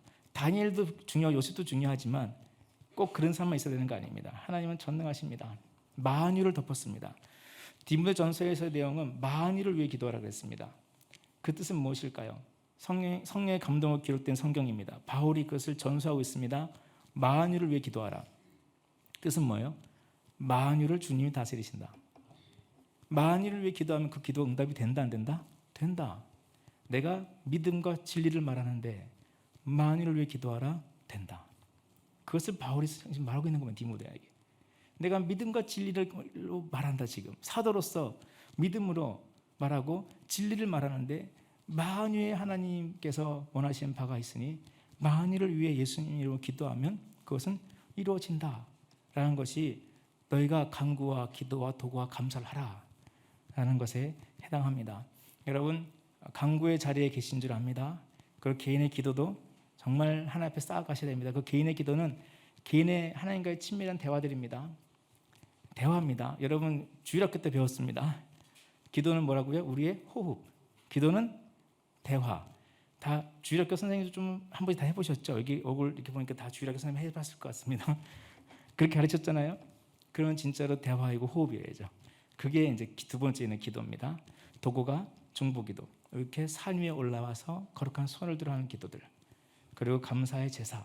이렇게 네 가지의 단계의 영성이 우리의 삶에 자리 잡을 수 있기를 바라고 저는 그것을 중보기도 시간에 배웠습니다. 간구와 기도와 도구와 감사의 제사를 예배를 너무 좋아합니다. 예배 정말 좋아합니다. 근데 찬양도 못합니다. 음치입니다. 기타 못 다룹니다. 네. 다 제가 기타 치는 줄 압니다. 천만에요. 예술단이라 전부 다 기타 치는 거 아닙니다. 제가 기타를 치면요, 물론 코드 3개 잡을 줄 압니다. 혼자 흥얼거릴 정도는 됩니다. 근데 저 음치 영역 중에 특별히 박치입니다. 어느 누구도 저와 함께 할 수 없습니다. 박자를 갖고 저를 제한하지 마십시오. 제 아내가 제발 그럽니다. 아내가 찬양인도 하는데 저보고 조용히 해달라 그럴 때가 있습니다. 제가 한 번씩 너무 좋아가지고 발을 구르면서 예배하고 있으면 그 내려와가지고 그 우리 찬양이도 했던 목사님 오셔가지고 다 좋은데 발은 이렇게 박자를 맞추지 말아달라 그럽니다. 박치라서요. 여러분 전 예배를 너무 좋아합니다. 중보기도 시간이 저를 예배자로 만들었습니다. 이런 중보기도에는 큰 유익이 있습니다. 한번 도전해 보십시오. 여러분의 거룩한 손을 들어 헌신하시기 바랍니다. 주님을 만나는 일이 있을 겁니다. 주님의 능력을 보는 일이 있을 겁니다. 당장 눈에 보이지 않아도 그것이 들려올 때가 있을 겁니다. 그럼 다음으로 가보겠습니다. 그래서 중보기도는 친밀한 기도여야 됩니다. 이 친밀한 기도에 대한 게 아까 말한 소드라는 단어가 나오는 건데요. 보겠습니다. 예레미야 23장 18절입니다. 누가 여호와의 가로에 뭐가 들어갈까요? 성경입니다. 진짜 소드라는 단어인데 성경에 뭐라고 되어 있을까요? 시간 없으니까 회의. 라고 되어 있습니다. 누가 여호와의 회의에 참여하여, 그냥 쏟으니까 회의를 번역했습니다. 누가 여호와의 회의에 참여하여 그 말을 알아들었으며 누가 귀를 기울여 그 말을 들었느냐. 그리고 가운데 좀 뺐고요. 22절 보면 그들이, 선지자들과 예언자들 말합니다. 그들이 만일 나의 회의에 참여했더라면 내 백성에게 내 말을 들려서 그들을 악한 길과 악한 행위에서 돌이키게 하였으리라 라는 하나님의 탄식이 있는 구절입니다. 놀랍지 않습니까? 하나님의 회의라는 단어가 있습니다. 소드입니다. 소드라는 단어를 보면 총회, 밑에 설명해놨는데 긴밀하고 숙이, 그러니까 어떤 깊은 숙고한 결정을 위한 어떤 무리들의 회의, 그런 식으로 사전적인 명이 됩니다. 그래서 논의, 의논하는 것, 비밀 결의, 비결 이런 거 됩니다. 친밀함, 상담, 그러니까 영어는 카운슬이라고 번역을 옮겼습니다. 상담. 그래서 이 원어의 뜻을 잘 해석해 보면 하나님의 친숙한 회의, 이렇게 하면 제일 적당합니다. 하나님과의 친숙한 회의. 아까 도고를 말할 때 누구와 함께 만나다, 누구와 함께 오다 있었잖아요. 그러니까 하나님의 친숙한 회의에 내가 누구를 데리고 오는 겁니다. 그 회의는 너무 무서운 회의가 아닙니다. 친숙한 친밀함이 있는 회의입니다. 그곳에 들어가면 그들이 악한 길과 악한 행위에서 떠나겠다 그럽니다. 만약 선지자들이 그 회의에 들어왔더라면 내 백성이 살았을 텐데, 그겁니다. 내가 누구와 함께 거기에 갔다면 그가 살았을 텐데, 그겁니다. 예수님이 하나님이 그걸 찾는 겁니다. 중재자 없음을 한탄하셨던 그 하나님께서 찾으시는 것이 바로 중재자입니다. 누가 나의 백성을 위하여, 그를 위하여 함께 올까? 누가 나를 만나러 올까? 나의 회의에 누가 참여하겠느냐라는 하나님의 부르심이 예레미야 23장에 기록됩니다. 예레미야는 눈물의 선지자입니다. 여러분, 오늘도 하나님은 예레미야를 통해 보이시던 그 눈물을 우리에게도 보이시는 분이십니다. 여러분, 하나님의 눈물을 본다면 우리가 그 회의에 참여하는 자들 되면 참 좋겠습니다. 저희는 교회 건물이 없이 이제 사역하기로, 선교단체적인 미셔널 처치로 살기로 결정했기 때문에 기도실이나 이런 게 없습니다. 있는 곳 보면 정말 부럽습니다. 여러분, 있을 때 잘 참석하십시오. 그래서 우리가 정말 여호와의 회의에 참여할 수 있습니다. 그럴 때 그 회의에 참여하는 방법을 잠깐 볼까요? 18절 그대로인데요. 누가 참여해야 될까요? 거룩하게 구별된 자들이 참석해야 되겠죠. 우리들입니다. 누가에 대해서는 여러분이 하시면 되겠죠. 회의에 참여하며 여호와의 소대가 있다는 겁니다. 그리고 그 말을 알아들었으며, 회의에 참여할 때 그 말을 알아듣는 게 중요합니다. 들어도 무슨 말인지 모를 때가 많습니다. 그리고 나서 뭐가 있습니까? 누가 귀를 기울였느냐. 잘 이해 안 되면 귀를 기울이는 태도가 필요합니다. 듣고 끝나냐고요? 아니, 그 말을 들었느냐. 이 말은 뭘까요? 순종했느냐. 누가 주의 음성을, 말을 듣고 누가 그것을 좀 이해하고, 하나님의 마음을, 누가 내 마음을 이해하고 내 깊은 속마음을 향해 귀를 기울여주고 누가 그것에 순종하였느냐. 만약 그렇게 했다면 내 백성이 살았을 것이다. 내 백성이 악한 길과 악한 행위에서 떠났을 것이다. 근데 그들이 그러지 않았다라는 것이 하나님의 한탄입니다. 중보자를 찾으시는 하나님이십니다. 여러분, 근데 이때 은혜는 여호와의 회의에 들어오라 그런 겁니다. 무서운 어떤 번개가 치는 그런 산 밑에 오라는 게 아니라 회의에 들어오라. 그것이 여호와의 소드입니다. 근데 그 소드는 놀랍게도 친숙한 회의, 이렇게 표현할 수 있는 단어를 썼습니다. 상담이라는 단어를 썼습니다. 여러분, 하나님과 함께 상담하십시오. 누군가 여러분이 중보해야 될 대상이 생기면 너무 큰 기도 제목이라 여기지 마시고 그 사람의 내용을 가지고 하나님과 상담하러 나오는 마음으로 오시면 됩니다. 하나님, 저 상담할 게 있습니다. 저희 아버지가요. 하나님, 나 상담할 게 있습니다. 제 딸이요. 하나님, 저 상담할 게 있습니다. 우리 옆집 아저씨가요. 상담하시면 됩니다. 그것이 중보기도입니다. 큰 소리 내지 않으셔도 괜찮습니다. 여기 놀라운 훈련을 받지 않아도 괜찮습니다. 상담자의 마음이 있으신 그 아버지께서 그 영혼을 돌이키고자 하는 그 뜻을 우리가 거기에 우리를 일치시켜 나가는 것이 중보기도의 시작이 되겠습니다. 그 다음 거 볼게요. 중보기도자는 택하받은 자의 의무입니다. 아까 말했던 거룩한 손을 들어, 그 의무, 책임에 대한 부분인데 시편 106편 23절인데요. 여기 보면 모세에 대한 얘기가 잠깐 나옵니다. 그러므로 여호와께서 그들을 멸하리라 했을 때, 그 백성들을 송아지 섬겼을 때, 금송이 섬겼을 때, 그때 멸절해 버리라고 했을 그때 모세가 하나님 앞에 나가서 기도했던 것을 이끌어 시편은 이렇게 노래하였습니다. 그러므로 여호와께서 그들을 멸하리라 하였으나 그가 택하신 모세가 그 어려운 가운데에 그 앞에 서서 그 노를 돌이켜 멸하시지 아니하게 하였도다. 이것이 중보기도자의 자리입니다. 모세가 그 어려운 가운데 그들이 멸절될 수밖에 없는 우상을 숭배하여 하나님이 그들을 다 진멸하겠다 하시는 그 어려운 가운데 그 앞에 서서 하나님 앞에 서서 그 노를 돌이켜 멸하지 않게 하셨다. 근데 이 노를 돌이킬 때 모세가 자신을 헌신해 버립니다. 드려버립니다.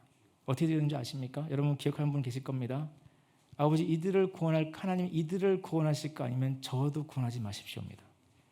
아버지 이들을 멸절하실 거면 저도 하나님 뭐라고 했는가 하면 이들을 생명책에서 지워버리겠다 그랬을 때 이들을 구원하지 않으실 거면 저의 이름도 생명책에서 지우십시오가 기도였습니다.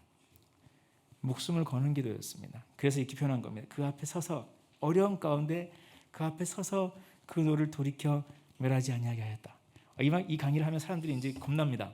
아니 중부기도 오라고 그렇게 초청해놓고선 갑자기 이 말을 하면 그럼 내가 중부실 들어갈 때 죽을 각오로 들어가란 말입니까? 어떨까요 여러분? 어떨까요? 이미 예수님께서 하셨습니다. 우리가 할 게 없습니다. 그분이 하셨습니다. 우리는 가서 그 예수 그리스도의 마음을 가지고 아버지 상담할 게 있습니다. 이런 고통이 이 땅에 있습니다. 아버지 기도할 것이 있습니다. 이 땅의 죄를 용서해 주십시오. 그 기도하러 들어가는 겁니다. 이미 예수님이 하셨습니다. 우리를 죽음에 모는 그런 기도가 아닙니다.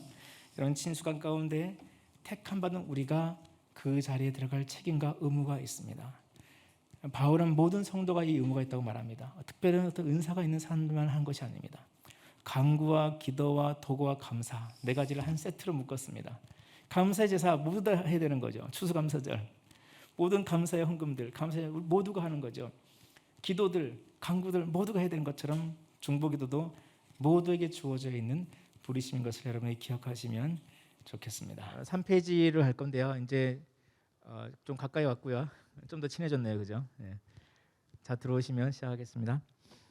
마태복음 한번 읽어보시면 좋을 것 같아요. 마태복음 18장의 내용이 이제 우리가 배워야 될 앞에서 다뤘던 서론적인 제안이 다 들어가 있는 굉장히 중요한 중보기도의 실제적으로 있었던 예수님의 설교. 이 마태복음 18장 여러분 성경책 보신 분들 알겠지만 빨간색 글씨 예수님의 설교입니다.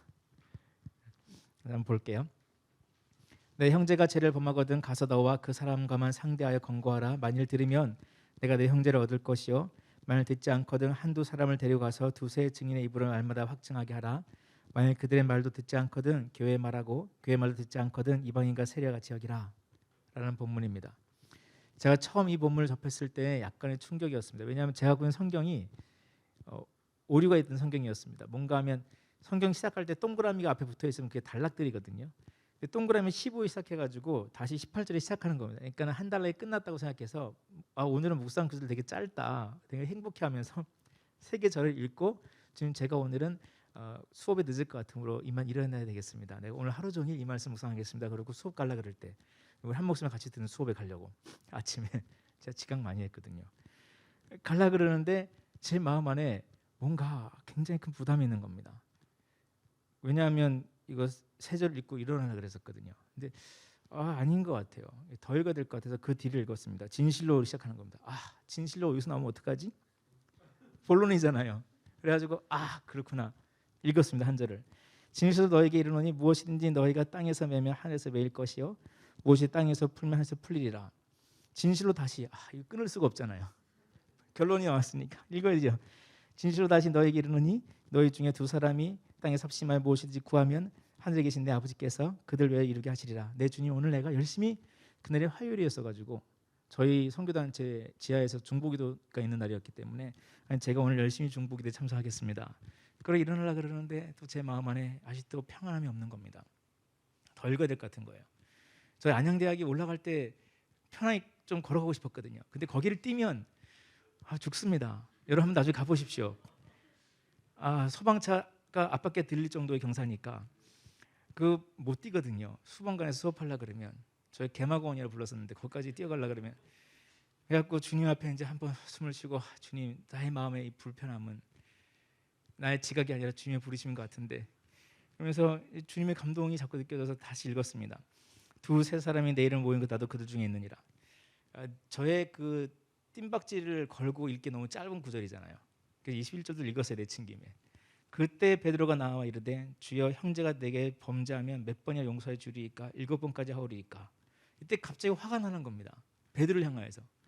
이때까지는 베드로가 무식하다고 생각했기 때문에 왜 여기서 질문을 갑자기 하느냐고. 잘 끝났는데 이제 올라갈 수 있었는데 왜 갑자기 그때 베드로가 질문, 이 엉뚱한 질문을 왜 하는 거지? 이 사람이 왜? 용서에 대한 질문을 왜 해 여기서? 그러고 있는데 22절에 예수께서가 딱 눈에 보이는 거예요. 또 그분이 대답하시면 또 겸손히 읽어야죠. 예수께서 이르시되 내게 이르노니 7번 아니라 7번을 70번까지로 할지니라. 제 마음에 감동이 오기 시작하는 겁니다. 그날 수업은 지각했습니다. 교수님 늦게 오셔서 출석은 불렀어요. 근데 교수님이 20분 늦게 오셨나? 하여튼 늦게 올라갔는데 그 지각은 체크는 안 됐습니다. 계속 앉아 있을 수밖에 없었어요. 베드로의 말에 답변한 예수님 때문에 그 밀려오는 감동을 가지고 흐느끼 울다가 이제 수업으로 올라간 적이 있습니다. 그것이 뭔지 한번 우리 같이 나누고 싶은 마음이 있습니다. 다시 15절로 올라오겠습니다. 힌트를 많이 드렸습니다. 15, 16, 17절에서 가장 중요한 아버지의 마음이 보이는 구절이 있다면 단어들 몇 개를 찾아볼 수 있을까요? 한 단락? 한 문장까지는 아니어서 이방인과 세리가 여기라? 그게 아버지 마음일까요? 한번 보이신 분 있으십니까? 뭘까요? 중보기도 강의한 거 연결되어 있습니다. 만일을 위하여, 모든 사람을 위하여 연결되어 있습니다. 찾으셨죠? 한번 말해볼까요? 내 형제를 얻을 것이요. 이게 제 눈에 안 보였었습니다. 근데 베드로가 이러고 나니까 이게 그제서야 보이는 겁니다. 왜냐하면 제가 15, 17절 읽었을 때에는 이게 그 당시에 있는 그 랍비들의 교훈이었기 때문에 예수님도 같은 말씀을 하시는 거였고 그 뒤에 진실을 말하는 거 볼 때 기도하면 된다라는 말씀하고 있는 거였는데 베드로의 질문과 답변에서 제가 완전히 무너지는 시간을 가졌습니다. 여러분 여기 이과생들이 있었으면 아마 계산 벌써 하셨을 텐데 예수님의 답변 22절 7번만 아니라 7번을 70번이라고 되는 순간에 이과생들은 490번을 계산했거든요. 490번 계산하신 분 있으시면 손 들어보시겠어요? 490번 계산. 네, 이과이시죠? 네, 이과생입니다. 여러분 성경 저자 중에 이과생이 누가 있죠? 누가 보면 어떻게 되어 있을 것 같으세요? 똑같은 본문인데 하루에라는 시간 부사가 들어가 있습니다. 그럼 하루에 490번 어떠십니까? 이해가 되시죠 이제? 이과생들은 그러면 490번까지만 이렇게 생각하는데 하루에 490번 이해되셨죠? 뭐죠? 영원히. 문과생들 이미 감동받았거든요. 7번에 70번 뭐 그렇게 많이요 주님? 그냥 평생 내 평생 그냥. 근데 이과생들은 계산 한번 해봐야 되는 거예요. 490번 대체 얼마나 길이이며 인생에 이 사람이 지금 10살이라면 20살이라면 30대라면 그런 490번 언제쯤 다 고갈되는가. 그런데 이과생인 누가가 기록했습니다. 하루에 7번을 70번씩이라도 해라. 그러면 영원한 용서를 말씀하기. 여러분 이 다음 내용이 다 용서에 대한 규례입니다. 용서된 예수님의 예화가 쭉 나오는 본문입니다. 제가 펑펑 울기 시작했습니다. 나를 용서하신 그 예수님 때문에 나한테 그거 말씀하고 싶었던 거였어요. 그리고 이 본문이 저한테는 계속 묵상이 되었어요. 다시 읽고 다시 읽다가 내 형제를 얻을 것이요. 내 형제가 죄를 범하거든 이렇게 하라. 목적은 내 형제를 얻을 것이요. 여러분 중보기도의 목적은 형제를 얻는 겁니다. 형제를 얻는 겁니다. 누군가를 향한 정죄의 마음이 있어서는 기도자가 될 수가 없습니다. 옳고 그른 판단을 해야 됩니다. 옳고 그른 것을 분별하지 말라는 것은 아닙니다. 무조건 긍휼을 베풀라는 것은 아닙니다. 옳고 그름을 알아야 됩니다. 하루에 490번인지 그냥 490번 따져보는 그런 것은 필요합니다. 그런데 목적은 그 형제를 얻기 위함일 때 그것이 기도일 수 있다. 그것을 절대 잊지 않으시면 좋겠습니다. 제 지각 얘기도 해드렸습니다. 그래서 잊지 말라고 지각했습니다. 너무 감동해서 울다가 그냥 눈물이 끝이지 않아가지고 계속 울다가 늦게 올라갈 때 뛰지도 못했어요. 울면서 그냥 걸어 올라왔던 적이 있습니다. 그 수업 시간에 잠깐 들어갔다가 나와서 그날도 바로 기도실 올라갔었죠. 여러분, 내 형제가 죄를 범하거든 가서 그 사람과 너만 둘만 상대하라. 이것도 큰 은혜죠. 막 알리지 말고 둘이 가서 말해라. 그의 말 듣지 않거든 정말 그를 설득시킬 수 있는 목사님이나 집사님이나 그의 부모님이나 그를 사랑한 누군가를 데려가서 같이 말마다 증참하게 하라. 그래, 너 이거 안 되는 거다. 증참하게 해줘라. 그 말 듣지 않거든 교회에 알리고, 교회 말 듣지 않거든 이방인과 세리같이 내어치라. 아픈 부분이죠. 이방인과 세리같이 내어치는 이유는 그가 누룩같이 교회 안에서 또는 공동체 안에서 그 죄를 전파할까 하여 징계를 줄 수밖에 없을 때 이방인과 세리같이 여긴 걸 말합니다. 이까지는 랍비들도 가르치던 거였습니다. 그런데 예수님이 진실로라고 본문을 말씀하십니다. 진실 너에게 이르노니 무엇이 너희가 땅에서 매매하여서 매일 것이요 무엇이 땅에서 풀면 풀리리라. 진실로 진실로 너희에게 이르노니 너희 중에 두 사람이 땅에 삽심하여 무엇인지 구하면 하늘에 계신 내 아버지께서 그들을 위하여 이루어 주실 것이다. 두세 사람이 내 이름 모인 곳에 나도 그들 중에 있느니라. 이 말을 베드로가 이해한 겁니다. 그래서 질문하는 겁니다. 주님, 그러면 몇 번이나 7번이면 되겠습니까? 감동이 베드로에게 성령의 계시와 감동이 임한 겁니다. 너무 기뻐서 7번 완벽수를 외친 겁니다. 그 성격 급한 베드로가 주님 7번이면 되겠습니까? 예수님이 그 베드로의 마음을, 그 열정을 받은 다음에 행여나 열정으로 실수할까 봐 꼭 집어 말씀해 주십니다. 하루에, 또 누가 더 실수할까 봐 하루까지 써가면서 하루에 7번을 70번까지라도 해라. 영원히 너가 열정으로 기도 시작했다가 너 열정이 다한 날 그 사람 포기할까 봐, 내 의와 나의 힘으로 시작했다가 기도 중도에 포기할까 봐. 아니, 기도는 너희 열정을 하는 거 아니다. 7번을 70번까지라도 반복하고자 하는 그 아버지의 마음, 내 형제를 얻고자 하는 그 율법의 마음을 배울 때 하는 것이 기도입니다. 여러분, 율법은 형제를 얻고자 함에 있습니다. 율법이 악한 것이 아닙니다. 율법은 이방인과 세리같이 여기는 것이 아니라 형제를 얻는 것이 율법입니다. 여러분, 율법을 버릴 것이 아니라 예수님은 율법을 완성하러 오셨습니다. 사랑으로 율법을 완성하셨던 것을 우리가 기억해야 됩니다. 여러분, 중보기도는 사랑으로 형제를 얻고자 하는 기도입니다. 여러분, 얻어야 될 형제가 있으십니까? 중보기도실의 문을 두드리십시오. 그리고 그 형제와 함께 오다, 함께 나와서 소드에 참여하는 겁니다. 카운셀 하는 겁니다. 상담하는 겁니다. 하나님, 내가 한 형제를 내 마음에 품고 왔습니다. 이의 상황이 이러합니다. 하나님, 내가 한 자매를 품고 왔습니다. 이가 질병으로 고통합니다. 그것을 쏟아놓으며 기도하는 것이 바로 중보기도이고, 그것을 예수 그리스도이며 기도할 때, 특별히 두세 사람이 함께 기도할 때 주님이 반드시 이루어주겠다라고 내가 그 모임 중에 있다라고 말하였습니다. 여러분, 지금 팀으로 기도하지 못하고 기도실에 한 명씩 들어간다고 들었습니다. 그럼 혼자 기도하는 걸까요? 릴레이로 계속 기도하고 계신 것이죠. 팀입니다. 그게 두세 사람 이상이 모이는 장소입니다. 혼자 기도했다고 그것이 혼자 기도하는 기도가 아니라 그러니까 두세 명 꼭 모여지 이러지 않아도 괜찮습니다. 누군가가 채웠던 그 기도실에 내가 다시 들어가는 거, 계속적으로 여호와의 소드에 놓고 들어가는 거, 하나님 보실 땐 교회 성도들 한 팀이 와서 그분께 계속적으로 기도하는 걸로 들리실 겁니다. 하나님께서 그 기도실을 굉장히 기뻐하실 겁니다.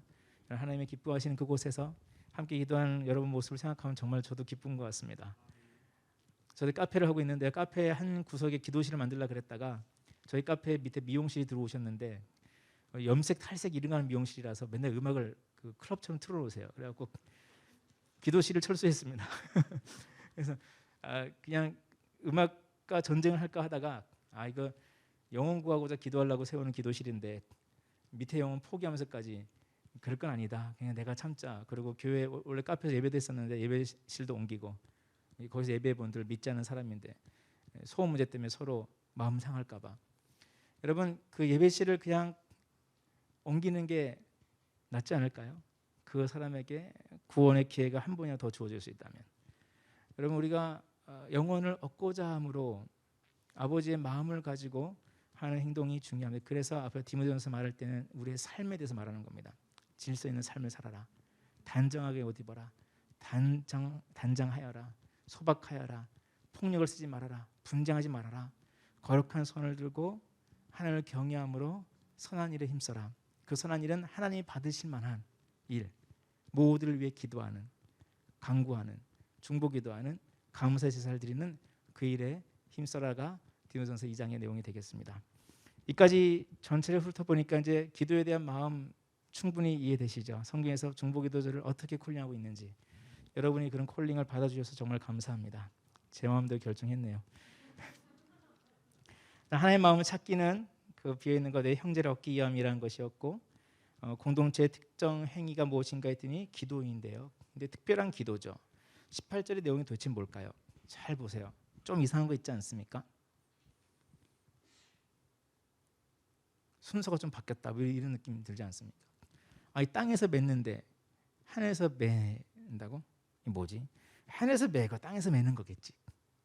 전 처음에 그랬어요. 이게 뭘까? 그래서 이거 똑같은 본문이 마태복음 16장에 있습니다. 한번 가볼게요. 밑에 있습니다. 15절에 이르되 너희는 나를 누구라 하느냐? 시몬 베드로 대답하여 이르되 주는 그리스도시요 살아계신 하나님의 아들이시니이다. 이때 예수님 말씀하십니다. 예수께서 대답하여 이르시되 바요나 시몬아 시몬의 아들이란 말입니다. 바요나 시몬아 내가 복이 있도다. 이를 내게 알게 한 이는 혈육이 아니요 하늘에 계신 내 아버지시다. 지금 하나님께서 뭐했다? 바울에게 알게 하셨다. 다른 말로 계시하셨다. 이 성령의 감동이 지금 베드로에게 임한 겁니다. 평소에 있는 고백이 아니었고 예수님 물어보는 그 순간에 베드로 안에 감동이 올라온 겁니다. 네, 예수님은 나의 주인이십니다. 주님이라고 부릅니다. 선생님이라고 부르지 않았습니다. 굉장히 중요한 겁니다. 원래 랍비어라고 부를 만한 대목입니다. 이 전체 흐름 맥락으로 봤을 때 선생님이라고 많이 부를 때였습니다. 그런데 바랍니다. 주인을 부릅니다. 주님은 그리스도 구원자이시고 살아계신 하나님. 어떤 하나님? 살아계신 하나님. 멀리 있는 하나님이 아니라 지금 여기 계신 하나님이시고 하나님의 아들. 유대인에게 하나님의 아들은 뭡니까? 왕. 이 땅에 왕으로 오신 예수 그리스도를 고백한 겁니다. 이 짧은 문장 안에 네 가지 요소가 다 녹아 들어갑니다. 우리의 주인 되시고 우리의 구원자이시고 살아계신 하나님이시며 그 아들로서 왕이신 예수 그리스도가 고백되어지고 있습니다. 그 고백한 그 고백 위에 예수님 말씀하십니다. 18절입니다. 또 내가 내게 이르노니 너는 베드로라 내가 이 반석 위에 내 교회를 세우리니 음부의 권세가 이기지 못할 것이다. 이것을 잠깐 해석하면 너의 이 신앙 고백을 토대로 교회가 세워질 것인데 그 교회는 음부의 권세가 이기지 못할 것이다. 다시 말하면 교회를 음부의 권세가 이기지 못한다, 이긴다? 못한다. 교회가 음부를 이긴다. 이것이 예수님의 약속하는 말씀입니다. 그리고 19절 말합니다. 내가 천국 열쇠를 내게 주리니 내가 땅에서 무엇인지 매면 하늘에서 매일 것이요 내가 땅에서 무엇인지 풀면 하늘에서 풀리겠다. 이때 이 말이 똑같은 말이 18장에 있는 말이 똑같이 나왔죠. 그러면 이때 18장에 있는 묻고 푸는 것에 대해서 말할 때 이것이 뭐라고? 천국 열쇠라고 예수님이 말씀하셨습니다. 이 당시에 열쇠라는 것은 권위를 상징합니다. 구약에서의 권위는 문을 상징, 아까 봤던 문, 종기한 자의 문에 들어가라 할 때는 그 문에 바빌론의 권위를 상징한 거였고요. 신약에서의 열쇠가 또 권위를 상징합니다. 다시 말하면 예수님께서 천국의 권위를 내가 너에게 준다라고 말하는 것 같습니다. 그것이 뭐라고요? 땅에서 무엇인지 매면 하늘에서 매이는 것이고 땅에서 풀면 풀리는 것이다.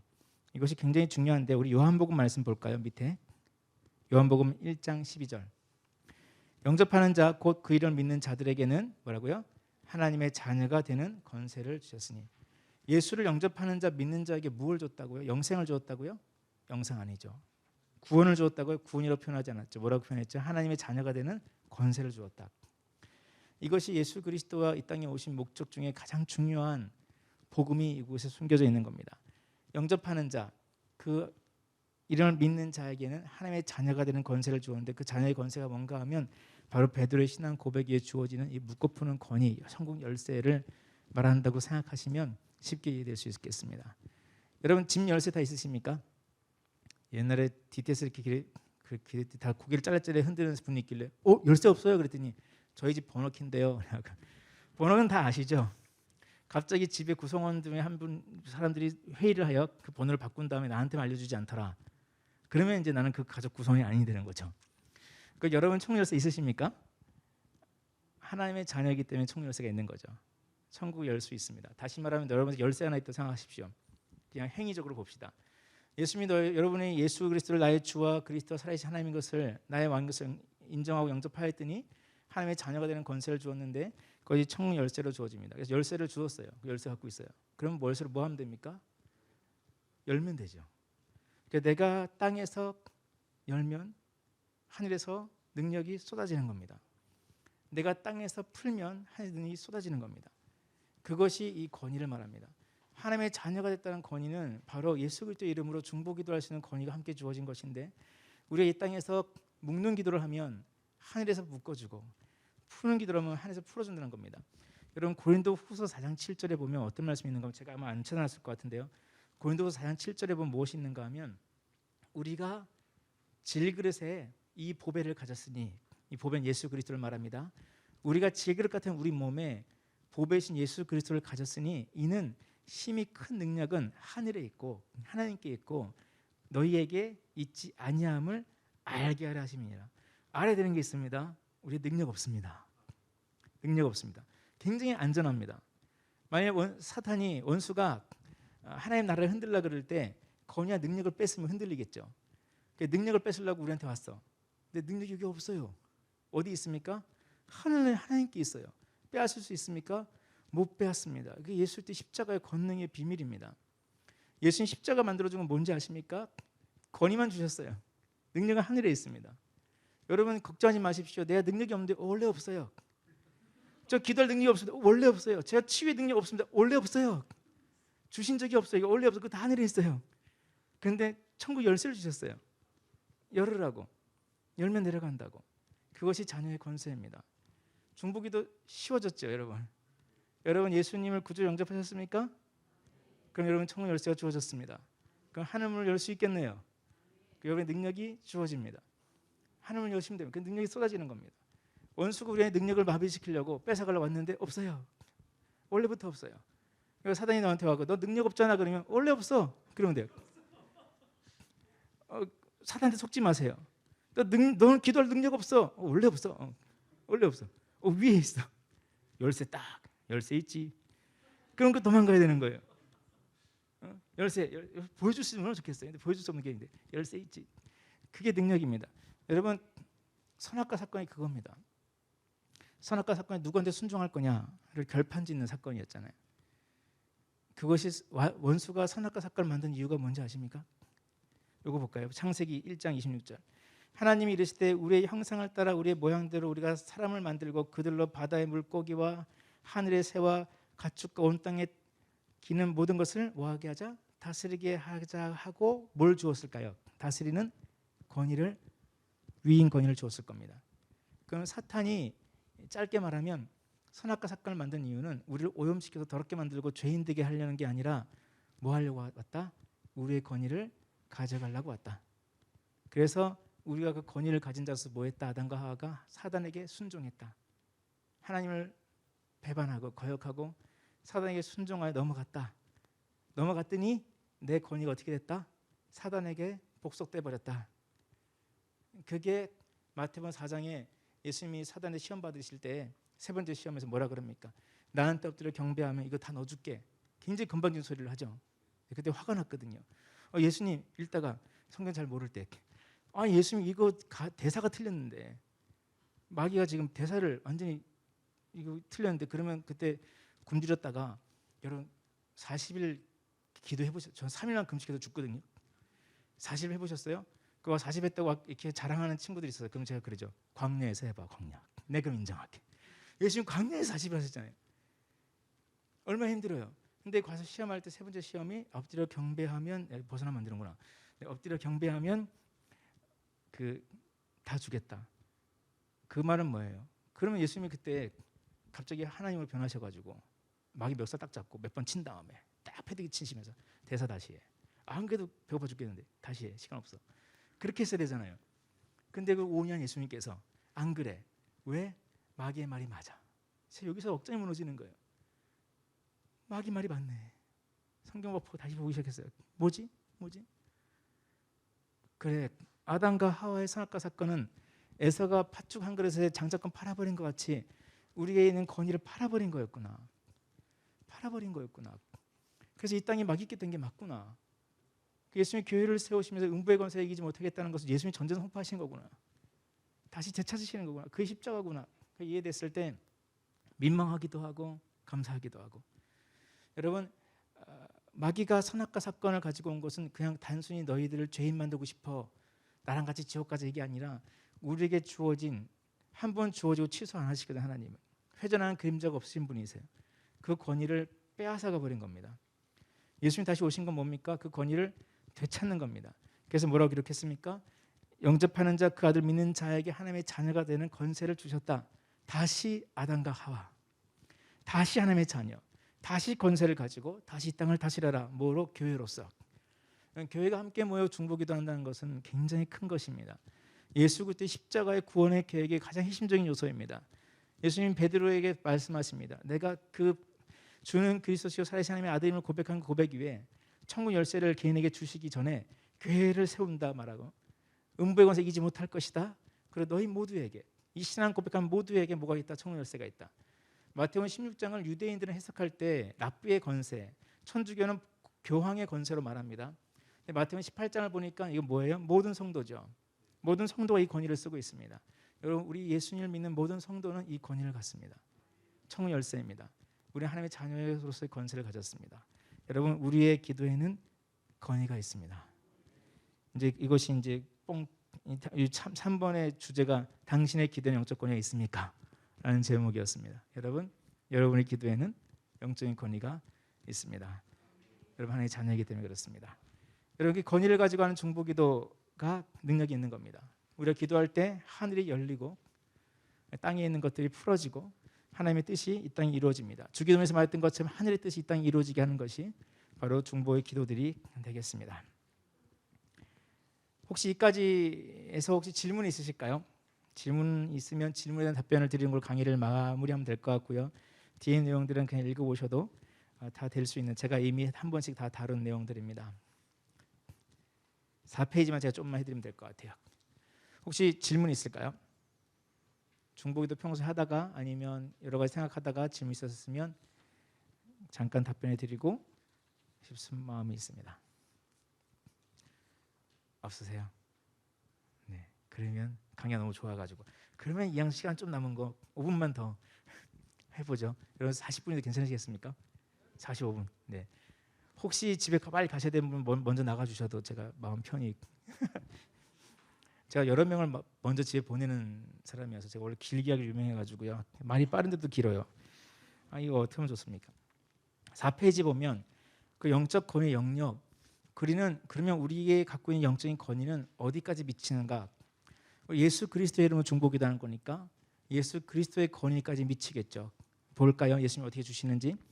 1번, 질병과 귀신에 대한 권위가 있습니다. 마태복음 10장 1절에 보니까 예수께서 그 12제자를 부르사 더러운 귀신을 쫓아내며 모든 병과 모든 약한 것을 고치는 권능을 주셨다.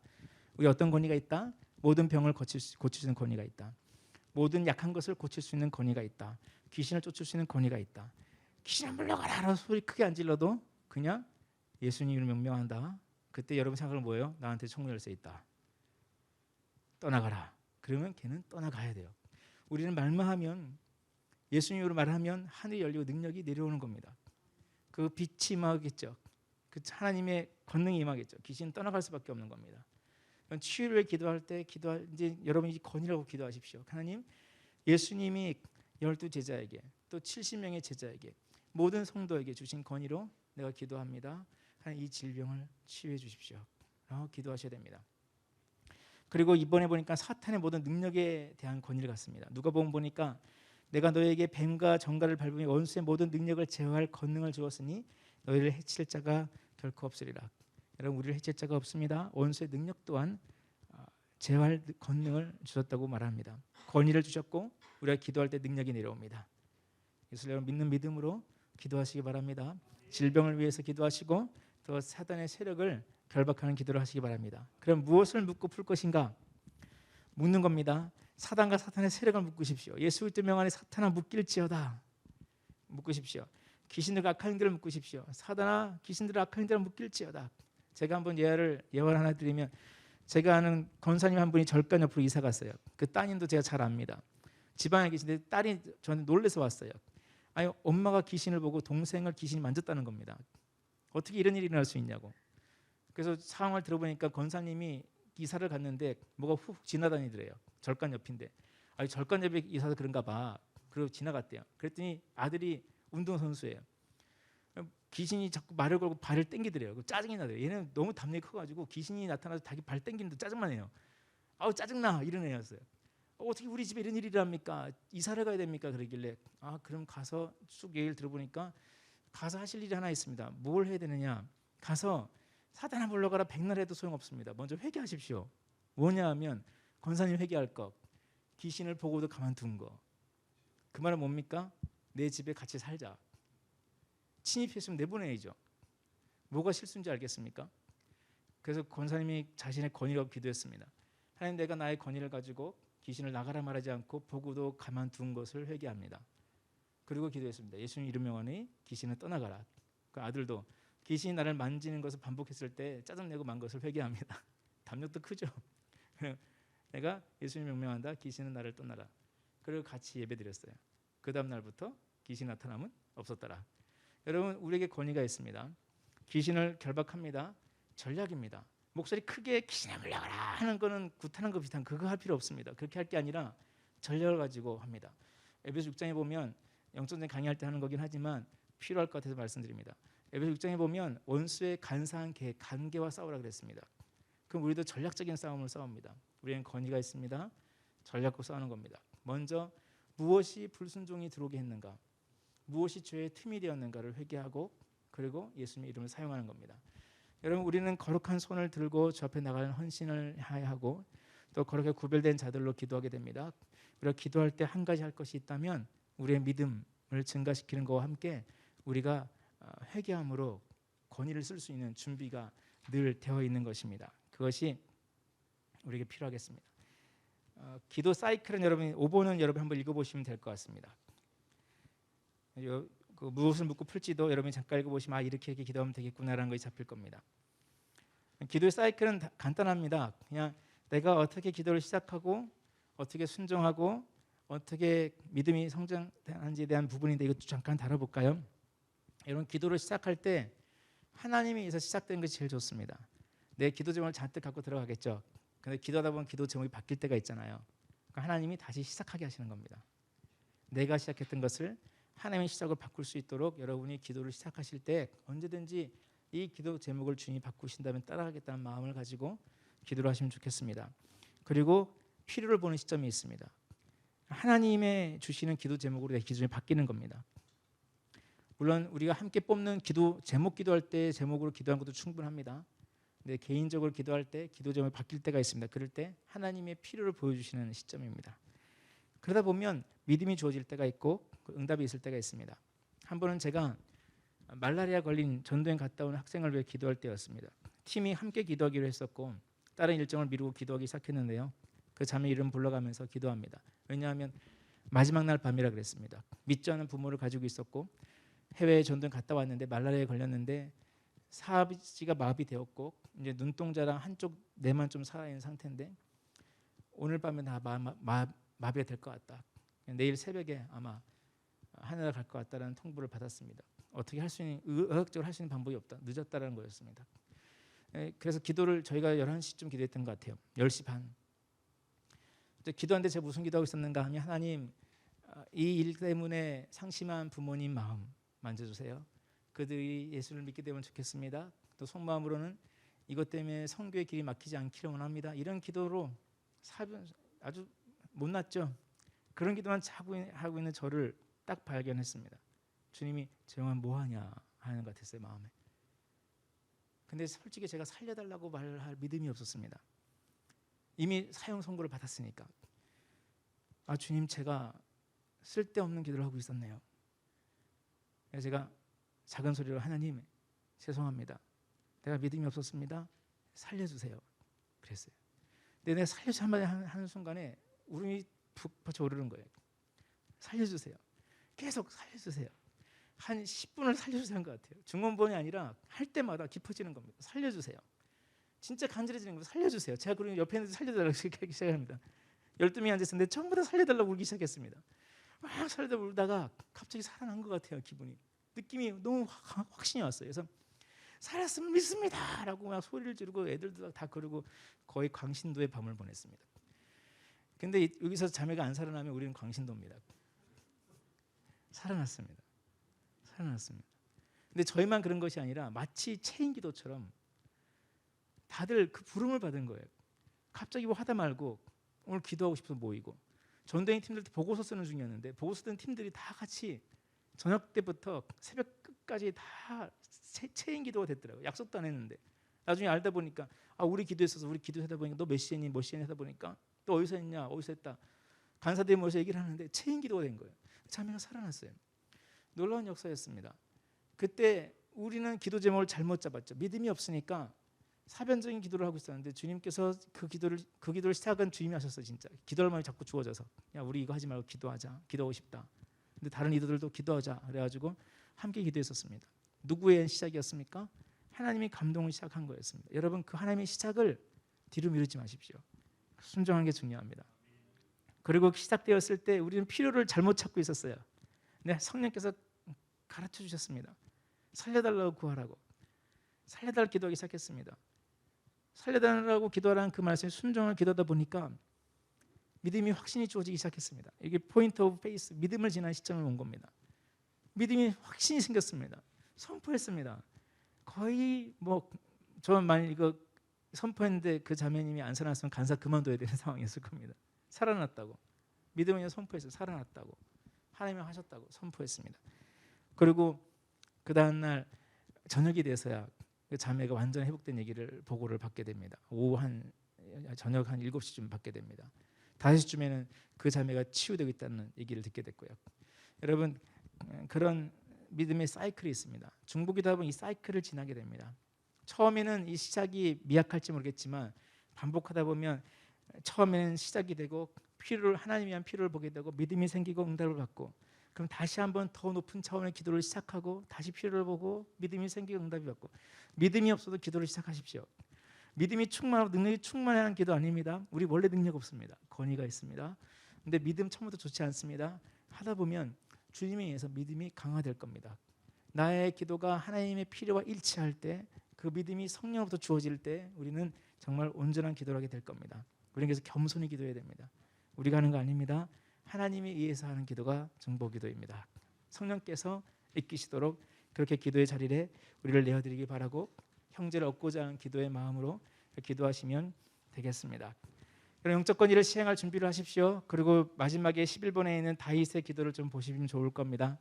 시간 되시면 다윗의 사무엘서 30장을 묵상하시면서 하시면 좋을 것 같습니다. 마지막으로 6페이지에 있는 야고보 4장 7절과 8절을 보고 싶습니다. 10번에 있는 겁니다. 그런즉 너희는 하나님께 순복할지어다. 마귀를 대적하라. 그래 너희를 피하리라. 먼저 권위를 가지고 하나님께 순종하십시오. 그럼 마귀를 대적하면 마귀를 우리를 떠나갑니다. 그리고 하나님을 가까이 하라. 그래 너희를 가까이 하시리라. 죄인들아 손을 깨끗이 하라. 두 마음을 품은 자들의 마음을 성결하게 하라. 이것은 우리가 중보기도자로서 우리 마음을 준비하기 위해서 필요한 겁니다. 하나님을 가까이 하기를 애쓰셔서 여호와의 소도 친밀한 회의에 들어오십시오. 그리고 죄를 회개하고 늘 깨끗하게 있고자 손을 깨끗이 하시고, 혹시 내 마음에 두 마음을 품었거든 그 마음을 성결하게 하십시오. 두 마음을 한 마음으로 말하지 않았고 두 마음을 했을 때 그 답은 성결한 마음이 답이라고 성경 말합니다. 마음을 성결하게 하면서 우리의 삶을 준비할 때 우리가 정말 하나님의 쓰임받는 거룩한 구별되어진 믿는 산 위에 올라온 기도자들이 다 될 수 있겠습니다.